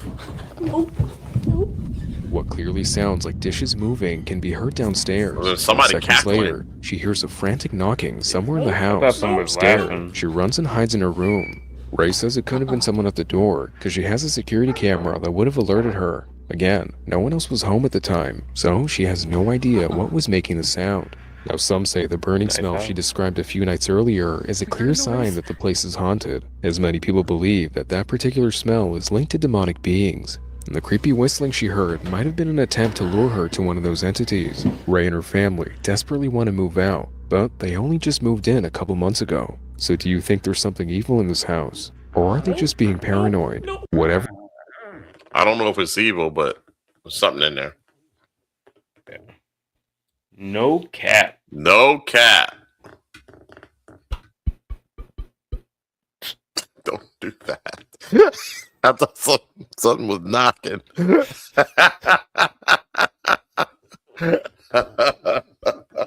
You're like, what? Coming for you. Don't do that. Black hands. Oh God! African American hands are coming for me. They're coming. Or you can say foundational Black American hands are coming for me. The FBA hands are coming for you. That's great. Oh boy, yeah. By the way, this has nothing to do with that. The girl from Obsession, she is now our new rogue. Super happy for her. Good for her. Yep. Yeah, she deserves it. Yeah. She also killed it in Superman and Lois. A lot of people didn't watch that series. It was pretty good, and she did the damn thing. Yeah, she was very good in that. So, all right. So I have the next one, which is called the Shell said no cap. Do we put hers up there? Yeah. Shells. I didn't know that she was watching the show. All right, good deal. They for pulling up, being in the chat show. All right. So this is another look at the floating woman. Which means we have shown this before, but we want to show it again for Cap and No Cap. Tell me what y'all think. Oh hell no! You see the way she pulls up? Exploring when they Hello. Oh hell no! They were in the woods exploring when they heard Like this. they're coming to reevaluate my Explorer and his retirement. friends were checking out this abandoned campsite when they came across this creepy old sign that says I thought something just touched the back The only of the viewer. chair. Ay. private. This is a place of prayer. Please respect our space. They decided the to hell? go any further and turn around to leave. But as they Okay. do, this happens. They made the right decision. They got the fuck out of there. Hell no. Why you walk around at night in the woods? Hello. Hello. Hello. Oh hell no, brother! I just got the chills. Look at the size of this. She's huge, and then she This kind of woman. floats a little bit. Hello. What the Now fuck? she's walking Fast. She's coming in too fast. Yeah. way too fast. Oh hell! No. And you see the axe she's holding in her hand. Hello. To the bathroom. Hell no. They were in the woods exploring when they heard this. I'm not feeling that. What y'all think?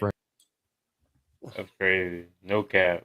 No cap. Is that a Karen though? Is that a Karen? I don't know what that is. She moves too fast. She moving fast for a Karen. These Karens got superpowers, man. I see the axe. Like what? Oh no, man. That's crazy.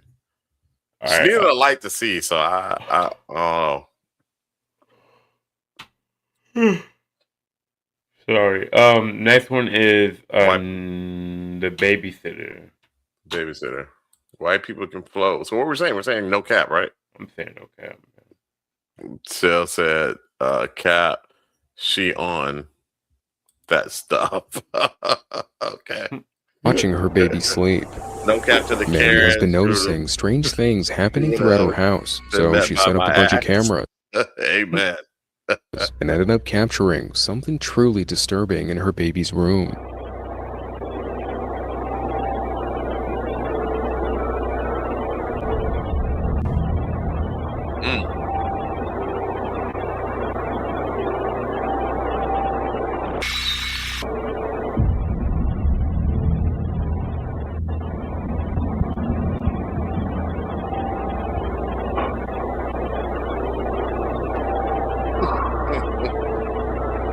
That ketamine.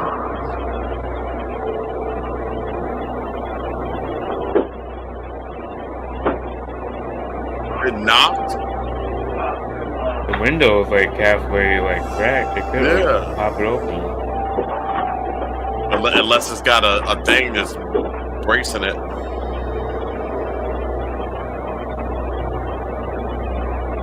What the feezy is that? Whoa.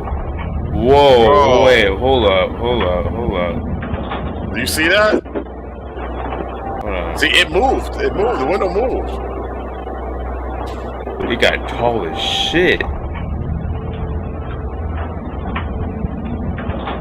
We're swarming this would happen. Staring into the room, a pale figure can be seen moving in an uncanny way. It then seemingly attempts to open the window, but is unable to as it was child-locked. And then it disappears. But what makes this more disturbing is that the window is on the second floor, so whoever or whatever was peeking in there somehow either climbed on the side of the house or was abnormally tall. Now, she checked all the cameras on the property and didn't see anyone or anything snooping around, so the question remains, just who or what exactly was trying to break into her baby's room? It was... I figured one. I don't know what the hell that is. What No y'all cap. think? Nathan White says no cap. Cody says no cap. I'm gonna say no cap. That's crazy. And they said that thing was the window was on the second floor. Looks like it reminds me of the thing in that story that we like. It reminds me of that too. That at that lake in Minnesota. Shell says no cap. So I don't know any 20-foot tall people. Me neither. So this thing was 20 feet tall or was floating. Just like that thing in Minnesota. I don't know if y'all remember that story. We used to play it on story time. I think it's like around when we first started doing this show. It is our favorite. Yeah. It's real terrifying. ghost story. But yeah, it's terrifying. It's absolutely terrifying. Yeah, and the storyteller, he did a great job. It's either 20 feet standing on bricks or it was floating. Or it's floating. Oh my god. Like, you guys have heard the story. You guys have. We'll play it again. We played it for you. But yeah, so it kind of reminded me of that, and yeah, dude. So definitely no cap. I don't think it's a 20-foot tall person, Nathan. no. I don't know any. I think I'd rather it be floating to be a 20-foot tall person. Me too. To be honest with you. But yeah, guys, have your whipsticks on deck. Jeez. Have your self-defense stuff ready to go. Your I forgot what that thing I got, Nathan. You told me to get the knuckle thing. Have it on you. All that good stuff. Firearms, whatever. Crazy. All right, so the next one is called The Intruder. And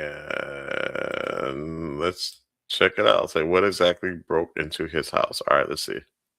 What exactly broke into his house? This guy just got home when he found his door wide open. So I just got home, and my No metal front door nuts, is no. wide open. Expecting to find an intruder, he went inside cautiously. Hello?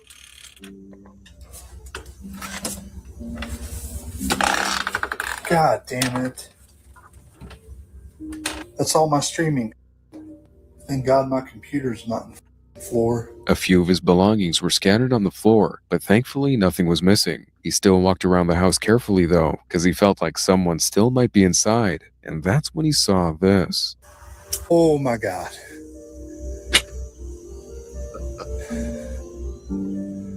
Please tell me. Maybe. Okay, hold on.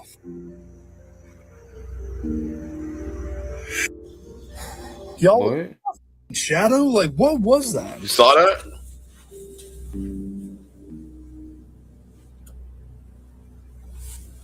I'll take it back. Yeah, take it back. What Right the there. Y'all was. Okay, hold on. It's right there. Y'all, was that my shadow? Like, what was that? It's not your shadow, bro.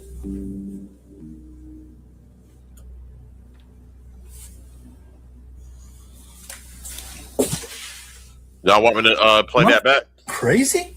God damn, it feels like someone's behind me. What can only be described as a shadowy head stares at him from behind a door, and when he builds up the courage to check it out, he finds no one. Even though he doesn't find anyone, he still gets the feeling that someone is behind him. Was this a slick home intruder that appeared otherworldly because of the lighting, or is his house haunted? What exactly broke into his house?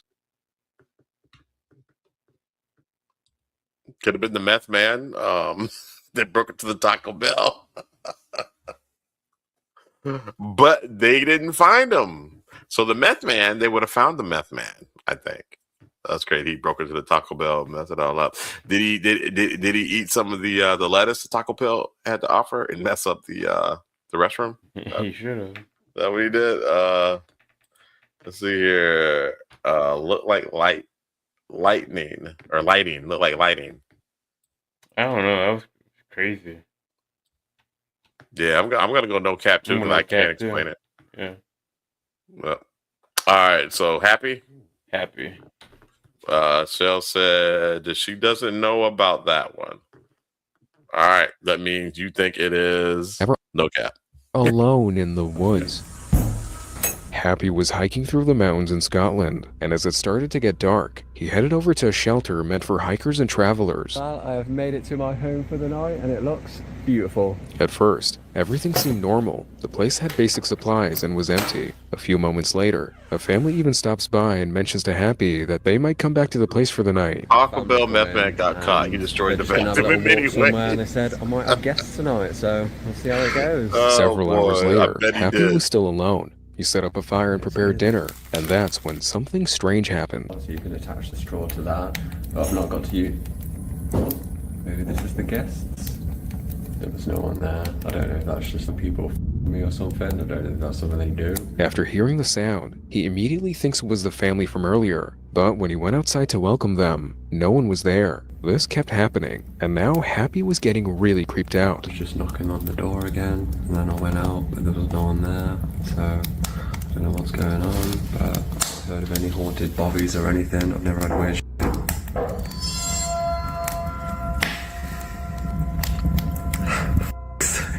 See, this guy doesn't do videos like this. You can tell. If you've watched all my videos before, you know I don't do this.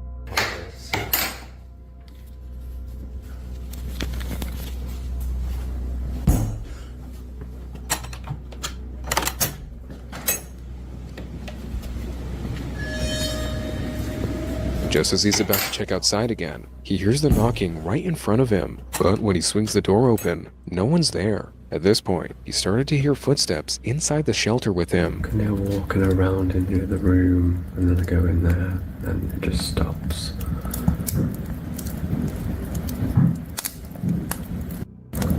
Maybe I just put my music on really loud and forget about it. cameraman never dies, right? The stomping and knocking would continue throughout the whole night as Happy tried to sleep. Now it's worth mentioning that Happy doesn't even believe in ghosts, let alone make paranormal content. Couldn't really explain what was happening next door with the noises, but I'm not really a believer in ghosts myself. It was a bit creepy, but if you are into ghosts and all that paranormal stuff, these are not the videos for you, because this is not what I do, this is not what I'm about. So was there something unseen inside the shelter in the middle of nowhere with Happy, trying to mess with him? Or was it just a sneaky little critter? You're never alone. No cap. That's crazy. Yeah, no cap. Nathan White says, when camping, stay strapped. And Extra bring mag. extra mags. Yes, indeed. Absolutely. And it didn't seem like Happy was that kind of person. Happy was just a happy kind of dude, and he liked to camp and do all the things. He probably had like a knife with him or something like that.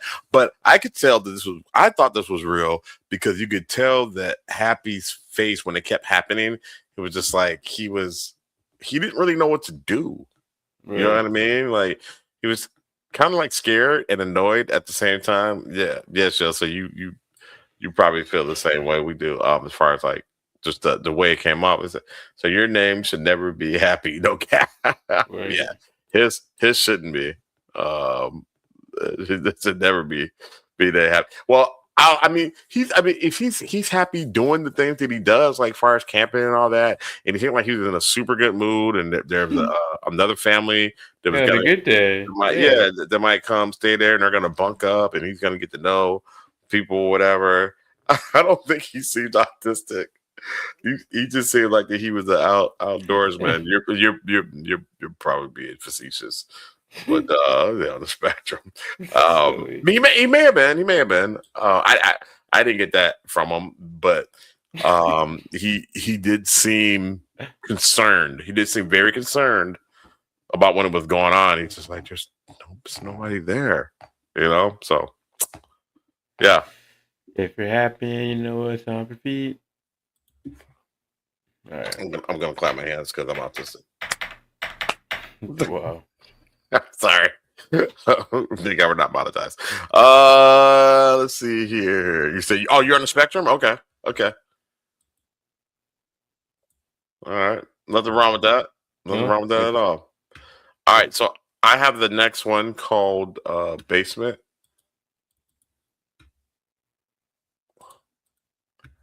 All right. I got a buddy who's on the spectrum. I got a few friends who are on the spectrum. No. My favorite people. So we all are. Well, I tell you what, man. The older I get, wouldn't surprise me, but yeah. The older I get, man. I like autistic people. Yeah. All right. So I'm gonna go here and tell us what y'all think.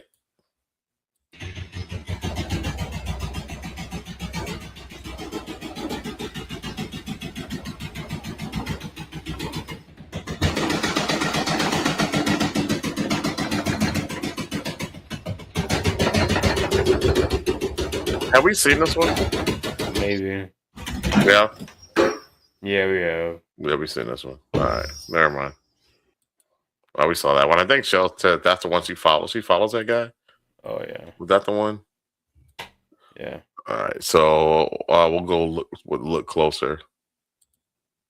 If I can get on her. All right. So look closer. Yeah, Shell says we've seen that. She follows the guy. Okay, yep. All right. Sorry about that. That was a duplicate or a repeat. Oh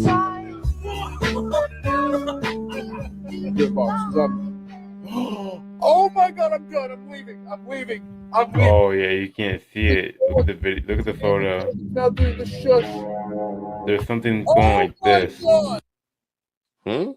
Look at it again. Oh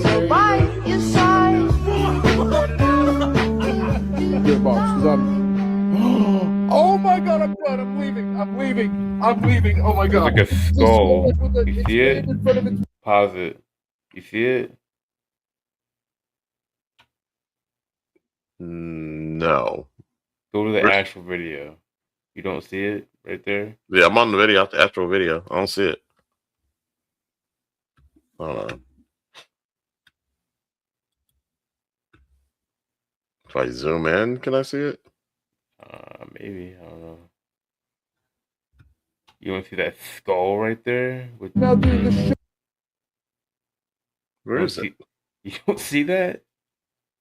Do you guys see it? Nathan White saying no cap. I don't know if you can see it.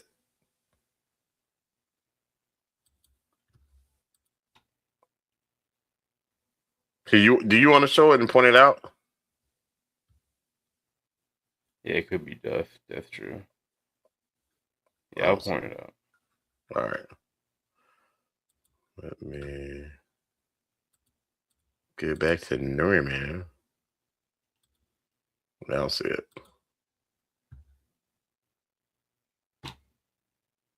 Oh my god! I'm done. I'm leaving. I'm leaving. I'm leaving. Oh my god! Look, it's a skull like with its hand in front of its mouth doing the. Right here. Actually, have like a hand down here too. Shush. I don't see it. A skull? Yeah, it's like a skull, like a. That pause button is that pause is blocking everything. Yeah, you can't see it. God. The pause button's messing it up. Bye. Inside.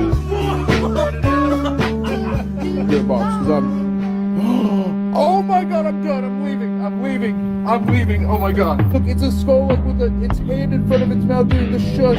Yeah, he's hard. I can see it, but I get if you can't see it. Well, we can't see that. Damn. All right. So I'm gonna have to go cap. All right, next one.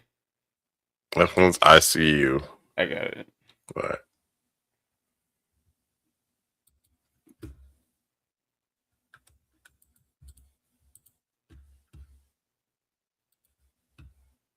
They say the worst thing. Yeah, it could be something. I can't see nothing on Nathan. They say I'm the glad worst. you can.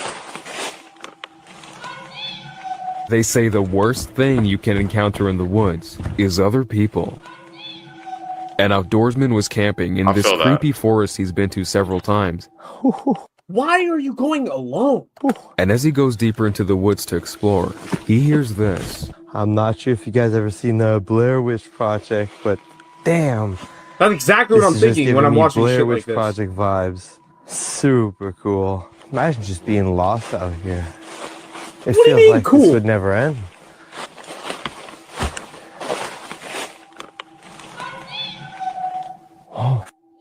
I'm not fucking with it. Oh, hi. What the hell? I They need are to get not. out of here. Oh, boy. It could have been campers, but this area is extremely secluded. They are not nice. Damn it. I'm not doing I need it. to find camp. I'm completely disoriented right now. Leave. Don't stay there. Right. What the fuck? I I guess no mean, cap. there's no cap. Something was there. I just, we just don't see much of anything, but they could certainly see him. So I see you. I wouldn't want to learn anything, say anything like that. I don't like that. Yeah. So question for you guys, would you guys stay there if that happened? Let's see. The Lord's round will decide. No cap. Yeah, brother. Oh, I'm with the boy. Why the fuck did he stay there? Yeah, fuck it, there. Yeah. Yeah. 45. Yeah, 45. Yeah, I give him a 9mm. I don't know if a 22 could do the job, but that's all you got. That's all you got.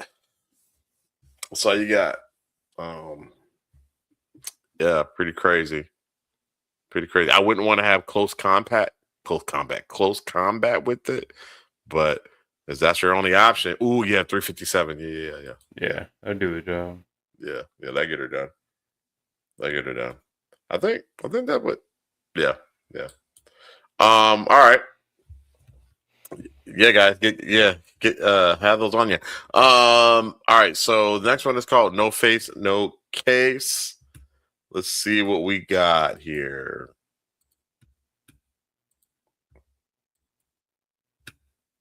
I just say carry your tomahawk and fixed blade. Yeah, man. All of that, man. All of that. All the weapons you need for close up fight. You might run out of ammo. So have your tomahawk ready, have your fixed blade ready, have your knuckles ready, have your whipstick ready.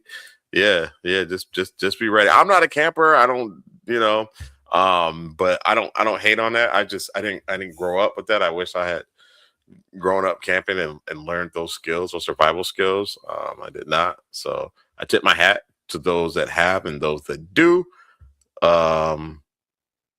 But also I'm kind of glad that would not be caught out of that situation. All right. I wouldn't be out there. I have no business being out there. So I would never have to deal with anything crazy like that. And so you have to reload. You will be a camper.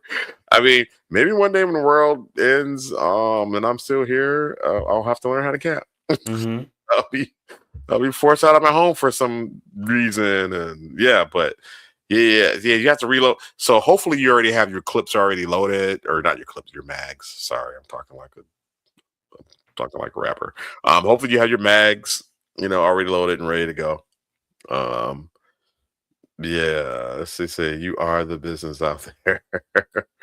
I watched a lot of Walking Dead, and yeah, they had some survival skills in that, Cody. They were camping like it was nothing. Yep.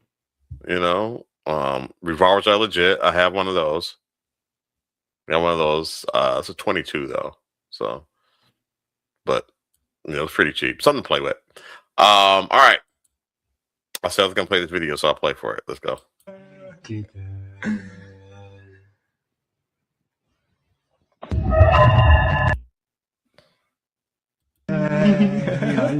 Oh, the fate swap.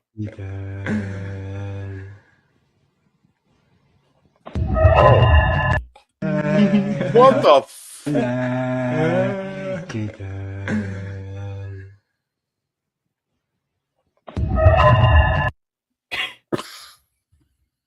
I don't like that. That's not good. I didn't like that at all. What do you guys think about that? No cap. Oh no. I did not like that. I don't have a shotgun yet. I don't have one. But yeah, they are super. You talking about like a double barrel, like with the BBs, like the bird shots? Yeah, I don't have one of those yet. That'll probably be my next purchase. All homes that have that shotgun or a rifle. Let's see here. See, he's made up, but no cap. It's real. Yeah. I'm gonna say no cap if it's real. Phil says no cap. It kind of little staged action there, but yeah, I don't know. That's freaky. I don't think the camera would be able to catch that because there's just not enough light. But I don't know. But with a pistol grip, yeah, the buckshots, yeah. Oh, yeah. That'd be dope.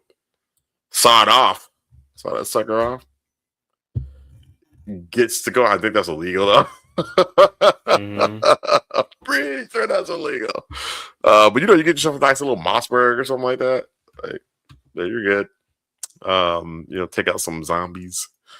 All right. So that's that. No face, no case. Kobe, what you got, buddy? All right. Last one is Demon Kid. All right, Demon Kid. ¡Ey! Ah, te acabas de esconder, cagón de mierda. Ay. What? Oh, okay. Te estoy grabando, te acabo de catar, te estoy grabando, te acabo de catar, Ah, te acabas de esconder, cagón de mierda. Ay, se me dio por la vasija, el hediondo duende este, hermano. Oh. Whoa. Te estoy grabando, te acabo de catar, te acabas de esconder, cagón de mierda. Oh. Tipo la vasija, hediondo duende este, hermano. What is that? Te estoy grabando, te acabo de catar, te acabas de It esconder, went in there, there's cagón nobody de in there. mierda. Ay, se me tipo la vasija, hediondo duende I mean, it could be este. right there in the corner, but I don't know, bro. I don't like that. I ain't like that at all. I don't like the music. Yeah. Yeah, the No music cap. yeah, no cap. All right. That's a demon I'm kid. not gonna sleep good at all tonight. No.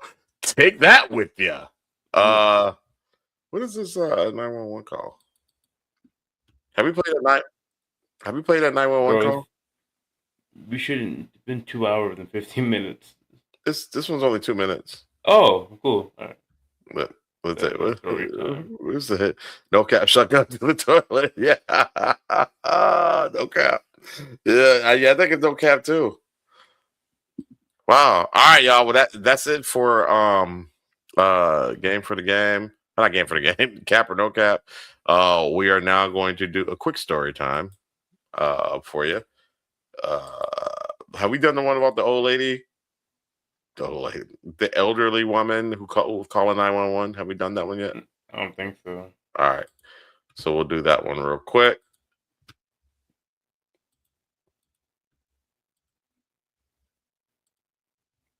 All right. So I believe this is by Mr. Ballin as well. It is. Shout out to Mr. Ballin. Thank you for letting us use your stuff. All right. So this will be the last thing we're going to do tonight. It's called 911 Call. It's only a couple of minutes long, so check it out. Couple that lived about 20 miles east of Reno, Nevada.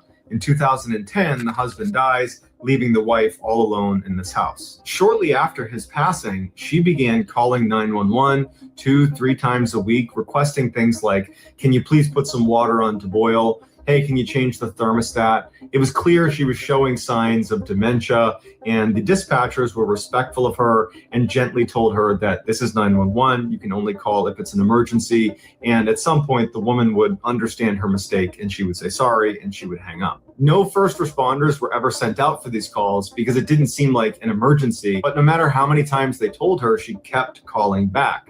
And eventually, her calls took a turn. John, please come home. Help me. I need help. John, come home. This time, they would send first I wonder if those responders are out actual to the woman's recordings. house. They walk inside, and immediately they can tell the heat is not on because it's very, very cold inside the house. There's no sign of a struggle or any obvious problems that could have happened inside of the house. So they go upstairs and they start searching all the rooms, and no one's there until they get to the last room, it's the bedroom. They go inside, and there's an older woman who's lying on the bed, and she's clearly deceased and has been for several hours because rigor mortis had already set in. They call back to dispatch and they tell them, hey, you know, the woman that you claim made this 911 call, well, it can't have been her because based on rigor mortis, she was dead at the time that 911 call was made. But the dispatchers are like, no way. We know what she sounds like. We speak to her multiple times a week. What they ultimately decide is the reason for this discrepancy is she didn't have rigor mortis. She was just stiff because it was really cold inside of her house. But in the back of everybody's minds, they're a little freaked out. A few days go by and another call is placed to 911 coming from that woman's home address. The dispatcher picks up the phone and she's shocked when it's the same woman who is frantically yelling for John to come here, save me, help me, I need help. The responding unit goes over to the property. They knock on the door. No one's inside. The door is actually still open. They go in. The house is empty. There's no one there. There's no one that could have made that call. At this point, dispatch is like, okay, this has got to be a prank. The police get in touch with the phone company and they explain the situation, and the phone company looks at their records and they say, actually, her phone line was disconnected almost immediately after she was deceased. And so the official explanation for how a dead woman could be calling 911 from a non-existent phone line in a non-existent house for a year is, we don't know. There was this old couple that lived about 20 miles east of Reno, Nevada. In 2010, the husband dies, leaving the wife all alone in his house. Yeah. Yeah, pretty crazy, y'all. Pretty crazy. But that's it. Show's over. We're done. Thank you guys for joining us on a Monday. Yeah, we've been doing a lot of Monday shows lately. But it kind of works out because I don't travel. I didn't travel this Monday, so that was cool. Traveling on some Mondays, but not this one. So yeah. So we appreciate you guys just pulling up. Lucky, yeah. A little bit longer show than normal, but yeah, we got it done. We got it in, and yeah, man. I'll be on the road for most of the rest of the week. Not tomorrow. But yeah. But after tomorrow, yeah. Back on the road again. So hopefully we man, I want to do a side quest too. God, we gotta do. Yeah, I gotta get back into this. So let me know when you want to. Man, might just have to do it like a Friday, something like that. I don't do shit on Fridays. So. All right. Yeah. What do you say? This is some freakish. You got the last story? That's awesome. That's awesome. I'm glad you did, man. I wasn't sure we were gonna do it or not, but I was like, yeah, we might as well. So we appreciate you pulling up, man. You have a good week as well. Nathan White, thank you so much, man, for joining us. Yes. Always in the chat, man. We appreciate it, brother. You stay safe and enjoy your week as well. Shell, thank you for pulling up and joining us. She's a silent viewer until the cap or no cap comes on, and then she is live and indirect. She's live and direct. And then any of you silent viewers that are out there listening and you want to jump in the chat, that's fine as well. We just appreciate you, hanging out and spending some time with us. Thank you so much for that. So hopefully we'll be back Sunday. If not, we'll be back Monday. Yeah, at some point. Yeah, we'll be here. Yeah, I believe the Vikings won their preseason game, so we're super hyped and excited about that. Doesn't mean anything, but whatever. A win's a win. Yeah. Hopefully your teams did well as well the first week. So football season's back already. It's crazy. Yeah, man, it's back, baby. I love it. And with football season back, that means the NBA is coming back. Hockey's coming back for you hockey lovers out there. So sports are back, baby. And we got baseball going. So I'll always shout out and love to baseball, man. And we're coming back to baseball. We're coming back, baby. Yep, that's good. Yeah. So I'm all done saying what I got today. I say, please remember to like, share, subscribe, all that good shit. Kobe, what you got? Yeah, and have a good week. Don't whistle in the woods. Don't whistle at night, and venerate your ancestors. Yes, do that. Only watch soccer for fake tears, fake emotions, and all that. All right, y'all. With that, we are out of here. Peace.